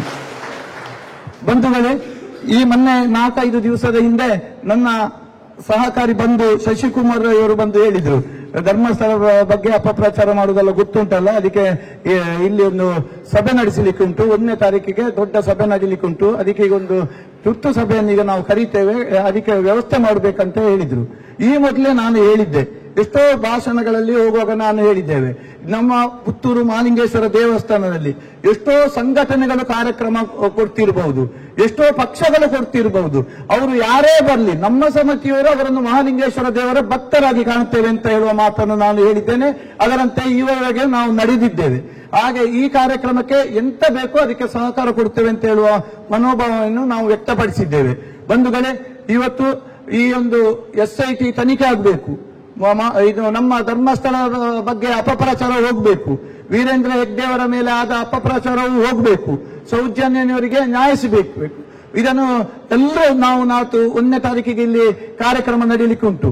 ಸಹಸ್ರ ಸಂಖ್ಯೆಯಲ್ಲಿ ಸೇರಿ ಇಡೀ ರಾಜ್ಯವೇ ಪುತ್ತೂರಿನತ್ತ ನೋಡುವಂತಹ ಕೆಲಸ ಕಾರ್ಯ ನಮ್ಮಂತ ಭಕ್ತರಿಂದ ಆಗಬೇಕು.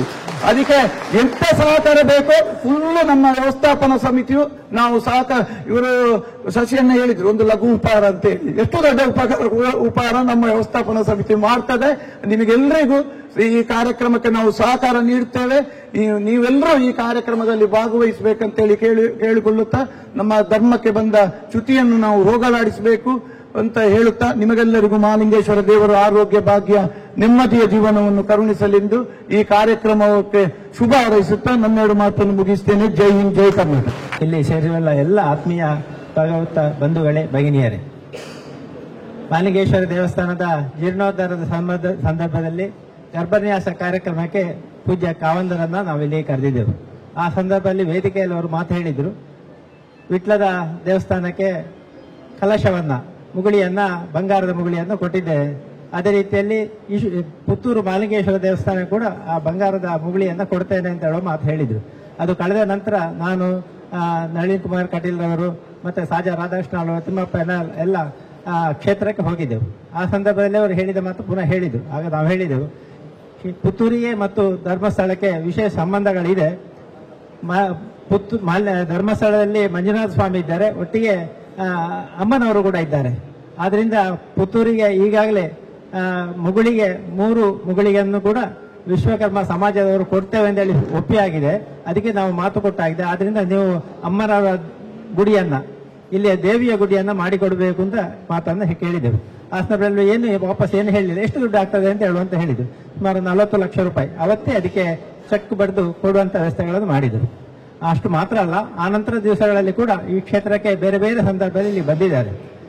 ಕಳೆದ 12 ವರ್ಷದ ಹಿಂದೆ ಆದಂತಹ ಘಟನೆ ಸಂದರ್ಭದಲ್ಲಿ ಕೂಡ ಆ ಕ್ಷೇತ್ರಕ್ಕೆ ಅಪಚಾರ ಆಗುವಂಥದ್ದು, ವೈಯಕ್ತಿಕವಾಗಿ ಡಾಕ್ಟರ್ ರಾಜರ್ಷಿ ವೀರೇಂದ್ರ ಹೆಗ್ಡೆ ಅವರಿಗೆ ಅಪಮಾನ ಆಗುವ ರೀತಿಯಲ್ಲಿ ಎಲ್ಲ ಭಾಗಗಳಲ್ಲಿ ಸಭೆಗಳು ಕೂಡ ಆಗ್ತಿತ್ತು. ಆ ಸಂದರ್ಭದಲ್ಲಿ ಕೂಡ ಇಲ್ಲಿಂದ ನಾವು ಪದ್ಮನಾಭ ಶೆಟ್ಟರು ಮತ್ತೆ ಬೇರೆ ಪ್ರಮುಖರು, ತಿಮ್ಮಪ್ಪಣ್ಣ ಇಂಥವರೆಲ್ಲ ಸೇರಿಕೊಂಡು ಕ್ಷೇತ್ರದ ಈ ಪುತ್ತೂರು ಮಹಾಲಿಂಗೇಶ್ವರ ದೇವಸ್ಥಾನದ ಕಡೆಯಿಂದ ಕಾವಂದರನ್ನ ಭೇಟಿ ಮಾಡಲಿಕ್ಕೆ ಹೋಗಿದ್ದೆವು. ಆ ಸಂದರ್ಭದಲ್ಲಿ ಅವರು ಮಾತು ಹೇಳಿದ್ರು, ಈತ ಜನಪುರಾಣಿಗಳು ಬತ್ತದ ನೋಟು ಗುಳ್ಳರತ ಇಂಕ ಅವೇ ಸಂತೋಷ ಆ ರೀತಿದ ಒಂದು ವ್ಯವಸ್ಥೆ ಕೊರ್ನವು ಎಂಕ್ಲೈ ಶಕ್ತಿ ಕೊರ್ಲಿಕ್ಕೆ ಹಾಕೊಂಡು ಅವೇ ರೀತಿ ಮರಣಿ ಬೇರೆ ಸ್ವಾಮಿಗಳು ಬಂದ ಕನ್ಯಾಡಿಗ ಸ್ವಾಮಿಗಳು ಬಂದ ವಿಚಾರವನ್ನು ಕೂಡ ಪ್ರಸ್ತಾವ ಮಾಡಿದ್ರು.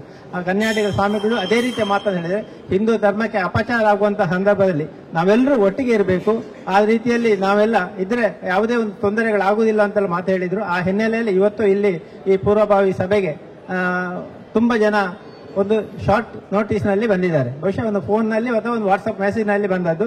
ಆ ಹಿನ್ನೆಲೆಯಲ್ಲಿ ಕೂಡ ನಾವೆಲ್ಲ ನಮ್ಮ ಜವಾಬ್ದಾರಿ ಅಂತ ಹೇಳುವ ನೆಲೆಯಲ್ಲಿ ಈಗಾಗಲೇ ಯಾರೋ ಇಲ್ಲಿ ಉಲ್ಲೇಖ ಮಾಡಿದ್ರು, ಇದಕ್ಕೆ ಆಮಂತ್ರಣ ಪತ್ರಿಕೆಯ ಅವಶ್ಯಕತೆ ಇಲ್ಲ ಅಂತ. ಆದ್ರೂ ಕೂಡ ಇವತ್ತು ಪ್ರಚಾರ ದೃಷ್ಟಿಯಲ್ಲಿ ಎಲ್ಲ ಜನಕ್ಕೆ ತಿಳಿಸುವಂತ ವ್ಯವಸ್ಥೆಯಲ್ಲಿ ಸಣ್ಣ ಕರಪತ್ರವನ್ನಾದರೂ ಮಾಡುವುದು ಒಳ್ಳೆಯದು. ಅದರ ಜೊತೆಯಲ್ಲಿ ಪತ್ರಿಕೆಯಲ್ಲಿ ಕೂಡ ಇದರ ಒಂದು ವಿಸ್ತಾರವಾಗಿ ವರದಿಯನ್ನು ಕೊಟ್ಟರೆ ಹೆಚ್ಚು ಜನಕ್ಕೆ ತಲುಪಲಿಕ್ಕೆ ಆಗ್ತದೆ. ಮತ್ತೆ ನಾವೆಲ್ಲ ನಮ್ಮ ಒಂದು ಜವಾಬ್ದಾರಿಯ ನೆಲೆಯಲ್ಲಿ ನಾವೊಂದು ಇಷ್ಟು ಜನರನ್ನು ಕರೆದುಕೊಂಡು ಬರ್ತೇವೆ ಅಂತ ಹೇಳುವ ಒಂದು ವ್ಯವಸ್ಥೆಯನ್ನು ಕೂಡ ಸಂಘಟಕರಿಗೆ ತಿಳಿಸಿದ್ರೆ ಒಳ್ಳೇದಾಗ್ತದೆ. ಆ ರೀತಿಯಲ್ಲಿ ಎಲ್ಲರೂ ಕೈ ಜೋಡಿಸಿದ್ರೆ 10,000 ಅಲ್ಲ 15,000 ಜನ ಸೇರಬಹುದು. ಅದಕ್ಕೆ ನಾವೆಲ್ಲ ಕೈ ಜೋಡಿಸುವ ಅಂತ ಹೇಳೋ ಮಾತನ್ನು ಹೇಳ್ತಾ ಎಲ್ರಿಗೂ ವಂದಿಸ್ತಾ ನನ್ನ ಮಾತನ್ನು ಕೊನೆಗೊಳಿಸ್ತೇನೆ. ಇವತ್ತು ಯಾರ ವೇದಿಕೆ ಅಂತ ಕೇಳಿದ್ರೆ ಧರ್ಮದ ವೇದಿಕೆ. ವೇದಿಕೆಯಲ್ಲಿ ಯಾರಿದ್ದಾರೆ ಅಂತ ಕೇಳಿದ್ರೆ ಧರ್ಮ ಇದೆ. ಈ ಧರ್ಮದ ವೇದಿಕೆಯಲ್ಲಿರ್ತಕ್ಕಂಥ ಎಲ್ಲ ನನ್ನ ಹಿಂದೂ ಧರ್ಮದ ಅಭಿಮಾನಿ ಆರಾಧಿಸ್ತಿರತಕ್ಕಂಥ ಬಂಧುಗಳೇ, ಇವತ್ತಿನ ಮುಂದೆ ನಡೆಸುವಂತ ಕಾರ್ಯಕ್ರಮ ಯಾರ ಪರ ಅಂತ ಕೇಳಿದ್ರೆ ಯಾರೊಬ್ಬನ ಪರವೂ ಅಲ್ಲ, ಯಾರೊಬ್ಬನ ವಿರುದ್ಧವೂ ಅಲ್ಲ. ಈ ಕಾರ್ಯಕ್ರಮ ಧರ್ಮದ ಸಂರಕ್ಷಣೆಗೆ ಸಂಕಲ್ಪ ಮಾಡುವಂತ ಒಂದು ಶ್ರೇಷ್ಠವಾಗಿರ್ತಕ್ಕಂಥ ಕಾರ್ಯಕ್ರಮ. ಅದಕ್ಕೋಸ್ಕರ ಈಗಾಗಲೇ ಕೇಶವಣ್ಣ ಅನೇಕ ಹಿರಿಯರು ಉಲ್ಲೇಖ ಮಾಡಿದಂತೆ ಈ ಕಾರ್ಯಕ್ರಮವನ್ನು ನಾವೇ ಅತ್ಯಂತ ಯಶಸ್ವಿಯಾಗಿ ಮಾಡಬೇಕು ಅಂತ ಹೇಳಿದ್ರೆ ನಾಳೆ ಬ್ಯಾನರ್ ಹಾಕಬೇಕು, ಕರಪತ್ರ ಮಾಡಬೇಕು, ಮೈಕ್ ಅನೌನ್ಸ್ ಮಾಡಬೇಕು ಅಂತ ಹೇಳುವಂತ ಅವಶ್ಯಕತೆ ಇದೆಯಾ ಅಂತ ಕೇಳಿದ್ರೆ ಇಲ್ಲದೂ ಮಾಡುವಂತ ತಾಕತ್ತು ಹಿಂದೂ ಸಮಾಜಕ್ಕಿದೆ. ಇಲ್ಲಿ ಸೇರಿರ್ತಕ್ಕಂಥ ನಾವೆಲ್ಲ ಒಮ್ಮೆ ಯೋಚನೆ ಮಾಡಿದ್ರೆ ನನ್ನ ಮುಂದಿನ ಪೀಳಿಗೆಗೆ, ನನ್ನ ಮುಂದಿನ ಸಮಾಜಕ್ಕೆ ಈ ಧರ್ಮದ ಉಳಿವಿಗೋಸ್ಕರ ನಾವು ಯೋಚನೆ ಮಾಡಬೇಕು ಅಂತ ಒಮ್ಮೆ ಸಂಕಲ್ಪ ಮಾಡ್ತೇವೆ ಅಂತ ಹೇಳುವಂತ ಒಂದು ಸಣ್ಣ ಯೋಚನೆ ನಮ್ಮ ತಲೆಯಲ್ಲಿ ಏನಾದ್ರೂ ಹುಡ್ಕೊಂಡ್ರೆ ನಾಡ್ತಿನ ಕಾರ್ಯಕ್ರಮ ನಾನು ಯಶಸ್ಸು ಮಾಡ್ತೇನೆ ಅಂತ ಹೇಳುವಂತ ಒಂದು ಯೋಚನೆ ಸಂಕಲ್ಪವನ್ನ ಮಾಡಿದ್ರೆ ಈ ಕಾರ್ಯಕ್ರಮ ಅತ್ಯಂತ ಯಶಸ್ವಿ ಆಗತ್ತೆ ಮತ್ತು ಶ್ರೇಷ್ಠವಾಗಿರ್ತಕ್ಕಂಥ ಸಂದೇಶವನ್ನು ಕೊಡುವಂತ ಕಾರ್ಯಕ್ರಮನಾಗತ್ತೆ. ಕಾರ್ಯಕ್ರಮ ನಾವು ಬಂದು ಚಹಾ ಕುಡಿದು ಹೋಗುವಂತ ಕಾರ್ಯಕ್ರಮ ಅಲ್ಲ, ಒಂದು ಸಂದೇಶವನ್ನು ಕೊಡುವಂತ ಕಾರ್ಯಕ್ರಮ ಆಗತ್ತೆ. ಒಂದು ಉದಾಹರಣೆಯನ್ನು ಹೇಳ್ತೇನೆ. ಸುಳ್ಯದಲ್ಲಿ ಸುಮಾರು 8 ವರ್ಷಗಳ ಹಿಂದೆ ಇಬ್ಬರ ಮತಾಂತರ ಆಯಿತು, ಕ್ರೈಸ್ತ ಮತಕ್ಕೆ ಮತಾಂತರ ಆಯಿತು. ಆ ಸಂದರ್ಭದಲ್ಲಿ 4 ದಿವಸಗಳ ಒಂದು ದೊಡ್ಡ ಕಾರ್ಯಕ್ರಮ ಮಾಡಬೇಕು ಹಿಂದೂ ಸಮಾಜ. ಯಾಕಂದ್ರೆ ಇಬ್ರು ಯುವಕರು 25-30 ವರ್ಷಗಳ ಯುವಕರ ಮತಾಂತರ ಆಗಿರ್ತಕ್ಕಂಥದ್ದು ದೊಡ್ಡದಾಗಿರ್ತಕ್ಕಂಥ ಕಾರ್ಯಕ್ರಮ, ಜಾಗೃತಿಯ ಕಾರ್ಯಕ್ರಮ ಮತ್ತು ಯಾರು ಇದನ್ನು ಮಾಡ್ತಾ ಇದ್ದಾರೆ ಅವರಿಗೆ ಸರಿಯಾಗಿರ್ತಕ್ಕಂಥ ಸಂದೇಶ ಕೊಡುವಂತ ಕಾರ್ಯಕ್ರಮ ಮಾಡಬೇಕು ಅಂತ ನಮ್ಮ ಹಿರಿಯರು ಯೋಚನೆ ಮಾಡಿದ್ರು. ಸುಮಾರು 3-4 ಮೀಟಿಂಗ್ಗಳಾಯ್ತು. ಇಲ್ಲಿ ಯಾವ ರೀತಿ ಆಯ್ತು ಅಂತ ಕೇಳಿದ್ರೆ ಪ್ರತಿ ಗ್ರಾಮಗಳಲ್ಲಿ ಜನರನ್ನ ಮಾತಾಡಿಸುವಂತ ಕೆಲಸ ನಡೆಯಿತು. ಕಿವಿಯಿಂದ ಕಿವಿಗೆ ಮಾತಾಡಿಸುವಂತ ಕೆಲಸ ಮಾತ್ರ ನಡೆದು ಬಿಟ್ರೆ ಇವತ್ತಿನಾಗೆ ವಾಟ್ಸಪ್ ಅಲ್ಲಿ ಹಾಕುವಂಥದ್ದು ಅದು ಮಾತ್ರ ಆ ರೀತಿಯ ಕಾರ್ಯಕ್ರಮ ಅಲ್ಲ.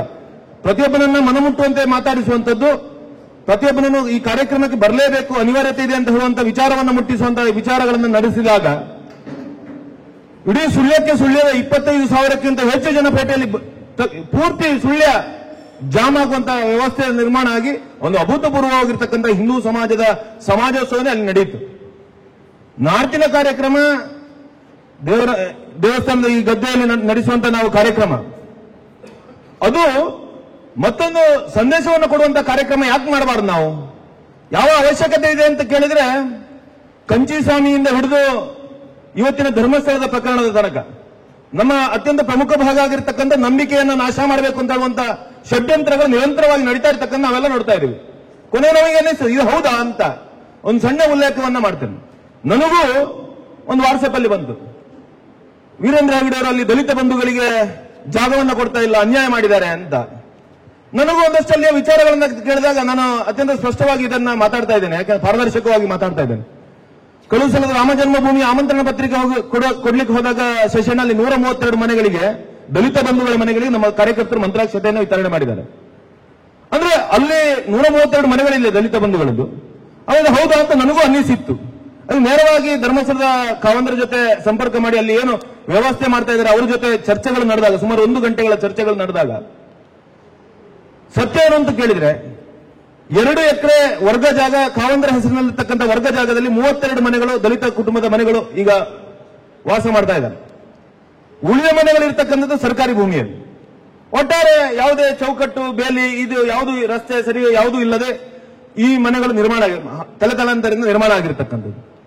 ಆ 2 ಎಕರೆ ಜಾಗ ವರ್ಗ ಜಾಗ ಕಾವಂದರ ಹೆಸರಿನಲ್ಲಿರ್ತಕ್ಕಂಥ ಜಾಗ RTC ವೀರೇಂದ್ರ ಹೆಗಡೆ ಅವರ ಪೂಜ್ಯ ವೀರೇಂದ್ರ ಹೆಗಡೆ ಅವರ ಹೆಸರಿನಲ್ಲಿರ್ತಕ್ಕಂಥ ಜಾಗ ಪೂರ್ತಿ ಕನ್ವರ್ಷನ್ ಆಗಿದೆ, ನೆನಪಿಟ್ಟುಕೊಳ್ಳಿ.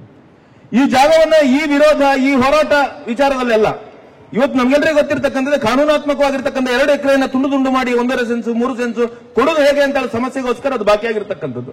ಮತ್ತು ಯಾವುದೇ ರೀತಿಯಲ್ಲಾದ್ರೂ ಅದನ್ನು ಪಂಚಾಯತಿಗೆ ಹ್ಯಾಂಡ್ ಓವರ್ ಮಾಡಿ ಆದ್ರೂ ಪಂಚಾಯತ್ ಅಧ್ಯಕ್ಷರನ್ನು ಕರೆಸಿದ್ರು, ಉಪಾಧ್ಯಕ್ಷರನ್ನು ಕರೆಸಿದ್ರು. ಅವ್ರದ್ದು ಮಾತಾಡಿದಾಗಲೂ ಅದನ್ನ ಹ್ಯಾಂಡ್ ಓವರ್ ಮಾಡಿ ಕೊಡಬಹುದು ಅಂತ ಹೇಳಿದಾಗ ಅನೇಕ ಸಮಸ್ಯೆ, ಯಾಕೆಂದ್ರೆ ರಸ್ತೆ ಆಗಲೇಬೇಕು ಕಾನೂನಾತ್ಮಕವಾಗಿ. ಈ ರೀತಿ ಅನೇಕ ಸಮಸ್ಯೆಗಳ ಕಾರಣಕ್ಕೋಸ್ಕರ ಅದು ಉಳಿದಿರ್ತಕ್ಕಂಥದ್ದು. ಮತ್ತು ವಿಶೇಷ ಏನಪ್ಪಾ ಅಂತ ಕೇಳಿದ್ರೆ, ಈ ಸಲದ ಅವರ ರಾಜ್ಯಸಭಾ ಅವರ ನಿಧಿಯಿಂದ 2,40,00,000 ರೂಪಾಯಿಯನ್ನ ಆ ಕಾಲೋನಿಯ ಅಭಿವೃದ್ಧಿಗೆ ಇಟ್ಟಿದ್ದಾರೆ ಅಂತ ಮೊನ್ನೆ ಅವರು ಹೇಳಿರ್ತಕ್ಕಂಥದ್ದು. ಇದು ಎಷ್ಟು ರೀತಿಯ ಸ್ಪಷ್ಟತೆ ಅಂತ ಹೇಳೋದನ್ನ ನೀವು ವಿಚಾರ ಮಾಡ್ಕೊಳ್ಳಿ. ಆದ್ರೆ ಉಲ್ಟಾ ನಮ್ಮನ್ನ ವಿರೋಧ ಧರ್ಮ ಕ್ಷೇತ್ರದ ವಿರೋಧ ಅಂತ ಹೇಳುವಂತದನ್ನ ನಂಬಿಸುವುದು ಯಾವ ರೀತಿ ಗಮನಿಸ್ತಾ ಇದ್ದಾರೆ ಅಂತ ಕೇಳಿದ್ರೆ, ಅನ್ಯಾಯ ಆಗಿದೆ, ತೊಂದರೆಗಳಾಗಿದೆ ಅಂತ ಹೇಳೋದನ್ನ ಇವತ್ತು ನಂಬಿಸ್ತಾ ಇರತಕ್ಕಂಥದ್ದು. ಇವತ್ತು ಸಾಮಾಜಿಕ ಜಾಲತಾಣಗಳಲ್ಲಿ ನಮ್ಮನ್ನ ನಂಬಿಸುವಂತ ಮಾಡುವಂತ ಪ್ರಯತ್ನಗಳು ನಡೀತಾ ಇದೆ. ನಾವು ಇವತ್ತು ಯೋಚನೆ ಮಾಡಬೇಕಾಗಿದೆ, ಇಂಥ 1000 ವಿಷಯಗಳಿದೆ, ಒಂದು ವಿಚಾರ ಅಲ್ಲ. ಅದು ಧರ್ಮಸ್ಥಳ, ಇವತ್ತು ಧರ್ಮಸ್ಥಳ ಇರ್ಬೋದು, ನಾಳೆ ಪುತ್ತೂರು ಮಹಾಲಿಂಗೇಶ್ವರ ಇರ್ಬೋದು. ಎಲ್ಲ ಕಡೆಗಳಲ್ಲಿ ನಮ್ಮ ಧಾರ್ಮಿಕ ನಂಬಿಕೆಗೆ ಚ್ಯುತಿ ಬರುವಂತಹ ಸಂದರ್ಭಗಳು ಬಂದಾಗ ನಾವೆಲ್ಲ ಯಾವ ರೀತಿ ಇವತ್ತು ನಾವು ಒಟ್ಟಾಗಿದೆ, ಬಹಳ ಸಂತೋಷ ಆಗ್ತದೆ. ಇಲ್ಲಿ ಪಕ್ಷ ಇಲ್ಲ, ಇಲ್ಲಿ ಜಾತಿ ಇಲ್ಲ, ಇಲ್ಲಿ ನಮ್ಮಲ್ಲಿರ್ತಕ್ಕಂಥ ಹಿಂದೂ ಧರ್ಮದ ಒಂದು ನಂಬಿಕೆ ಮಾತ್ರ. ಆ ಧರ್ಮದ ನಂಬಿಕೆ ಆಧಾರದಲ್ಲಿ ನಾವು ನಡೆಯುವಂತ ಜನಗಳು ಆ ನಂಬಿಕೆಯನ್ನು ಉಳಿಸುವುದಕ್ಕೋಸ್ಕರ ನಾಡ್ತಿನ ಕಾರ್ಯಕ್ರಮವನ್ನ ಗುಸು ಮಾತಾಡಿ ಎಲ್ಲ ಕಾರ್ಯಕ್ರಮಕ್ಕೆ ನಾವು ಬರಲಿಲ್ಲ ಅಂದ್ರೆ ನಾನು ಮಿಸ್ ಮಾಡ್ಕೊಂಡೆ ಅಂತ ಹೇಳುವಂತ ಮನೋಭಾವನೆ ನಮ್ಮಲ್ಲಿ ಬೆಳಿಬೇಕು. ಆ ರೀತಿಯ ಮನೋಭಾವನೆಯನ್ನು ಬೆಳೆಸುವಂತ ರೀತಿಯಲ್ಲಿ ನಾಡ್ತಿನ ಕಾರ್ಯಕ್ರಮವನ್ನು ಮೂಡಿಬರಿಸಲಿಕ್ಕೆ ನೀವೆಲ್ಲರೂ ಸಹಕಾರ ಮಾಡ್ತೀರಿ ಅಂತ ಹೇಳುವಂತ ವಿಶ್ವಾಸದೊಂದಿಗೆ ಈ ಕಾರ್ಯಕ್ರಮ ಅತ್ಯಂತ ಯಶಸ್ವಿಯಾಗಲಿಕ್ಕೆ ಕಾರಣೀಕರ್ತರು ಯಾರು ಅಂತ ಕೇಳಿದ್ರೆ ನಾವೇ. ಆ ಕಾರ್ಯಕ್ರಮವನ್ನ ದೊಡ್ಡ ಸಂಖ್ಯೆಯಲ್ಲಿ ತಾಯಂದಿರು ಮತ್ತು ಯುವಕರನ್ನು ಒಟ್ಟು ಸೇರಿಸಿಕೊಂಡು ಈ ಕಾರ್ಯಕ್ರಮವನ್ನು ಮಾಡುವಂತಹ ಒಂದು ಸಂಕಲ್ಪವನ್ನು ನಾವೆಲ್ಲ ಸೇರಿ ಮಾಡೋಣ, ನಾವೆಲ್ಲ ಜೊತೆಯಾಗಿ ಮಾಡೋಣ ಅಂತ ಹೇಳುವಂತ ವಿನಂತಿಯನ್ನು ಮಾಡ್ತಾ ಅವಕಾಶಕ್ಕಾಗಿ ವಂದಿಸ್ತಾ ಇದ್ದೇನೆ. ಜೈ ಶ್ರೀರಾಮ್. ಜನಾಗ್ರಹ ಸಮಾವೇಶವನ್ನ ವಾಹನ ಜಾಥಾದೊಂದಿಗೆ ಪುತ್ತೂರಿನಿಂದ 2 ಗಂಟೆಗೆ ನಮ್ಮ ದೇವಸ್ಥಾನದ ಎದುರು ಭಾಗದಲ್ಲಿ 2 ಗಂಟೆಗೆ ಸೇರಿ ಇಲ್ಲಿಂದ ಉಪ್ಪಿನಂಗಡಿಯಾಗಿ ಧರ್ಮಸ್ಥಳಕ್ಕೆ ತೆರಳುವರಿದ್ದೇವೆ. ಓಂ ಶ್ರೀ ಮಹಾಲಿಂಗೇಶ್ವರಾಯ ನಮಃ. ಇಲ್ಲಿ ಸೇರಿರ್ತಕ್ಕಂಥ ಎಲ್ಲ ಸಜ್ಜನ ಬಂಧುಗಳೇ, ನಾವು ಇವತ್ತು ಸೇರಿದ್ದು ಧರ್ಮಸ್ಥಳಕ್ಕೆ ಅಪಪ್ರಚಾರ ಆಗ್ತಾ ಉಂಟು, ಅಲ್ಲಿಯ ಹೆಸರನ್ನು ಕೆಡಿಸ್ತಾ ಇದ್ದಾರೆ ಅಂತ ಹೇಳಿದ್ದಕ್ಕೆ ನಾವು ಸೇರಿದ್ದೇವೆ ಅಂತ ನಾವು ಗ್ರಹಿಸಿಕೊಳ್ಳಿಕ್ಕಿಲ್ಲ. ಇದು ನಮ್ಮ ಮನೆಗೂ ಕೂಡ ಇದು ಬರ್ತದೆ ಅಂತ ನಾವು ಗ್ರಹಿಸಿಕೊಂಡ್ರೆ ಆಯ್ತು. ನಾವು ಖಾಲಿ ಧರ್ಮಸ್ಥಳಕ್ಕೆ ಬಂದಿದೆ, ನಾವು ಅದಕ್ಕೆ ಪ್ರತಿಭಟನೆ ಮಾಡಬೇಕು, ಅಲ್ಲದೆ ಅಲ್ಲಿಗೆ ಅಪಚಾರ ಆಗಿದೆ ಅಂತ ನಾವು ಗ್ರಹಿಸಿಕೊಂಡ್ರೆ ಅದು ತಪ್ಪಾಗ್ತದೆ ಅಂತ ನನ್ನ ಭಾವನೆ. ಇದು ನಮ್ಮಲ್ಲಿಗೂ ಕೂಡ ಖಂಡಿತವಾಗಿ ಬರ್ತದೆ.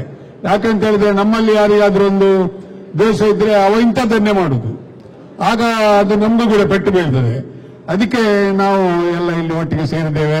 ಬಹಳ ಒಂದು ಸಂತೋಷದ ವಿಚಾರ. ಧರ್ಮಸ್ಥಳದ ವಿಚಾರವಾಗಿ ನಾವು ಏನು ಹೇಳ್ಬೇಕಂತ ಇಲ್ಲ. ನಾವು ಈ ಮಹಾಲಿಂಗೇಶ್ವರನ ದೇವರ ಎದುರು ನಾವು ಅವತ್ತೊಂದು ಪ್ರತಿಜ್ಞೆ ಮಾಡಿದ್ದೆವು. ನಾವು ಇಲ್ಲಿ ಮಹಾಲಿಂಗೇಶ್ವರನ ಎದುರು 1,000 ಭಜನಾ ಮಂಡಳಿಯನ್ನು ಸೇರಿಸಿ ಇಲ್ಲಿ ಒಂದು ಭಜನೆ ಮಾಡಬೇಕಂತ. ಹಾಗೆ ನಮ್ಗೆ ಮಹಾಲಿಂಗೇಶ್ವರ ಆಡಳಿತ ಸಮಿತಿಯವರು ಕೂಡ ಒಳ್ಳೆ ಸಹಕಾರ ಕೊಟ್ಟರು. ಹಾಗೆ ನಾವು 1,000 ಅಂತ ಗ್ರಹಿಸಿಕೊಂಡಿದ್ದೆವು. ನಾವು 1,544 ಭಜನಾ ಮಂಡಳಿಯನ್ನು ಸೇರಿಸಿ ಇಲ್ಲಿ ಅಭೂತಪೂರ್ವವಾದ ಒಂದು ಸಮಾವೇಶವನ್ನು ಮಾಡಿದ್ದೇವೆ. ನಾನು ಯಾಕೆ ಇದನ್ನು ಹೇಳ್ತೇನೆ ಅಂತ ಹೇಳಿದ್ರೆ, ನಾಳ್ದು ನಾವು ಕೂಡ ಇದನ್ನು ಮಾಡುವಾಗ ಒಂದು ಭಜನೆ ಮೂಲಕ ಮಾಡಿದ್ರೆ ನಮಗೆ ಅದೊಂದು ಒಳ್ಳೆಯ ಸಂಪರ್ಕ ಕೂಡ ಆಗ್ಬೋದು, ಒಂದು ಒಳ್ಳೆಯ ಅದಕ್ಕೆ ಒಂದು ಮಹತ್ವ ಕೂಡ ಬರ್ತದೆ ಅಂತ ನನ್ನೊಂದು ಭಾವನೆ. ಆದ್ರಿಂದ ಎಲ್ಲ ಭಜನಾ ಮಂಡಳಿಯವರಿಗೂ ಕೂಡ ನಾವೊಂದು ವಿಷಯವನ್ನು ತಿಳಿಸಿದ್ರೆ ಖಂಡಿತವಾಗಿ ಜೋಡಣೆ ಆಗ್ತಾರೆ ಅಂತ ನನ್ನ ಭಾವನೆ. ನಾವು ಎಲ್ಲರೂ ಕೂಡ ಇದಕ್ಕೆ ಸಹಕಾರ ಕೊಡುವ, ಎಲ್ಲರ ಕೂಡ ಸಹಕಾರ ಇರಲಿ, ಎಲ್ರಿಗೂ ದೇವರು ಒಳ್ಳೆ ಮಾಡಲಿ ಅಂತ ನನ್ನ ಮಾತು. ಮಹದೋಬರ ಮಹೇಶ್ವರ ದೇವರ ಪಾದಾರವಿಂದಕ್ಕೆ ವಂದಿಸುತ್ತಾ ಇವತ್ತು ನಾವೆಲ್ಲರೂ ಒಂದೇ ಉದ್ದೇಶದಿಂದ ನಾವೆಲ್ಲರೂ ಇಲ್ಲಿ ಸೇರಿದ್ದೇವೆ. ಧರ್ಮಕ್ಷೇತ್ರ ಉಳಿಬೇಕು, ಹಿಂದೂ ಧರ್ಮ ಬೆಳೆಯಬೇಕು. ಇದಕ್ಕೆಲ್ಲರೂ ಮನಪೂರ್ವಕ ಸಹಕಾರವನ್ನು ನೀಡಬೇಕು.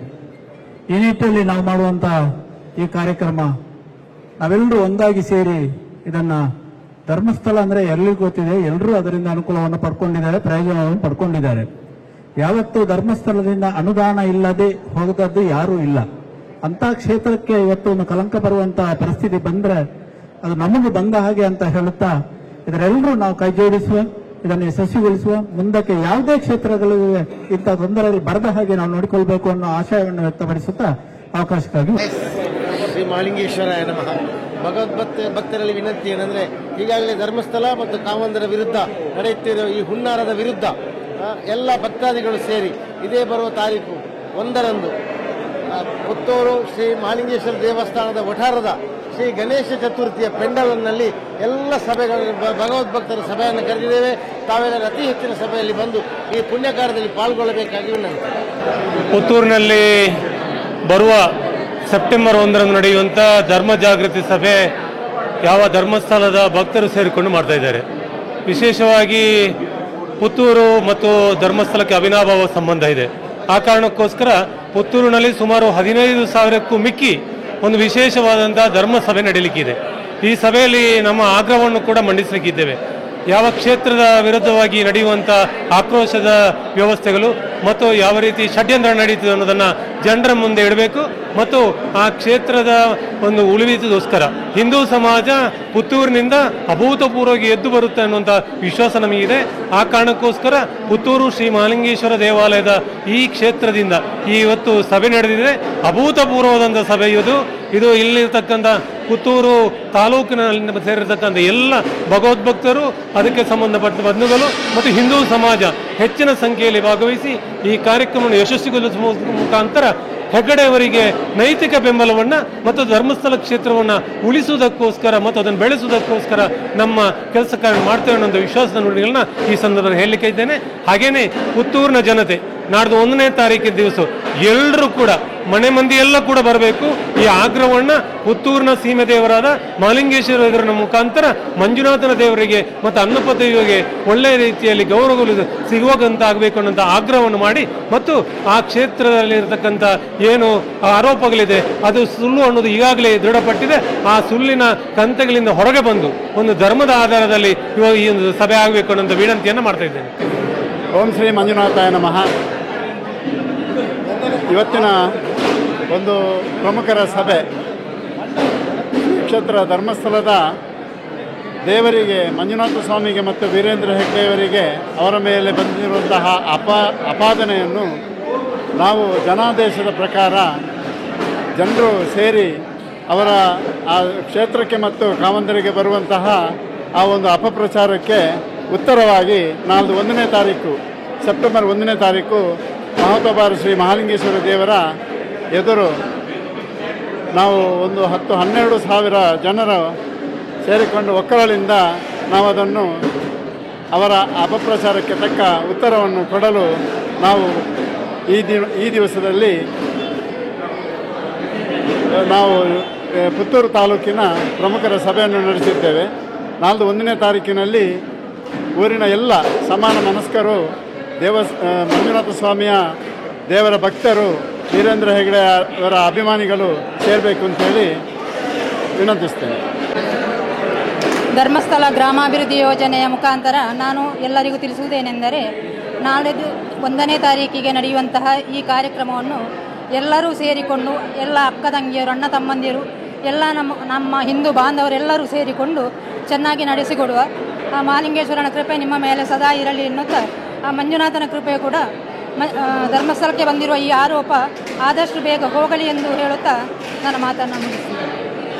1/9/2025 ಪುತ್ತೂರು ಮಹಾಲಿಂಗೇಶ್ವರ ದೇವಸ್ಥಾನದ ಗದ್ದೆಯಲ್ಲಿ ನಡೀತಾ ಇರುವಂತಹ ಧರ್ಮಸ್ಥಳ ಭಕ್ತವೃಂದದ ಪರವಾಗಿ ನಡೆಯುವಂತಹ ಜನಾಗ್ರಹ ಈ ಒಂದು ಸಭೆಗೆ ಹೆಚ್ಚಿನ ಸಂಖ್ಯೆಯಲ್ಲಿ ಮಹಿಳೆಯರು ಕೂಡ ಬಂದು ನಮ್ಮ ಧರ್ಮಸ್ಥಳ ಗ್ರಾಮಾಭಿವೃದ್ಧಿ ಯೋಜನೆಯ ಒಂದು ಯಶಸ್ಸು ಯಾವ ರೀತಿ ಆಗಿದೆ ಆ ಒಂದು ಯಶಸ್ವಿಗೆ ಪೂಜ್ಯ ಕಾಮಂದರಿಯ ಹೆಸರಿಗೆ ಧಕ್ಕೆ ತರುವಂತಹ ಕೆಲವೊಂದು ಅಹಿತಕರ ಕೆಲವೊಂದು ಘಟನೆಗಳಾಗಿದೆ. ಅಂತಹ ಒಂದು ಅದನ್ನು ನಾವು ಇಲ್ಲಿ ಒಂದು ಜನಾಗ್ರಹದ ಮೂಲಕ ನಾವು ಎಲ್ಲರಿಗೂ ಒಂದು ಅರಿವು ಮೂಡಿಸುವಂತಹ ಒಂದು ವ್ಯವಸ್ಥೆಯನ್ನು ಆಗುವಲ್ಲಿ ಎಲ್ಲರೂ ಕೂಡ ಸಹಕರಿಸಬೇಕು ಅಂತ ಈ ಸಂದರ್ಭದಲ್ಲಿ ಹೇಳ್ತಾ ಇದ್ದೇನೆ.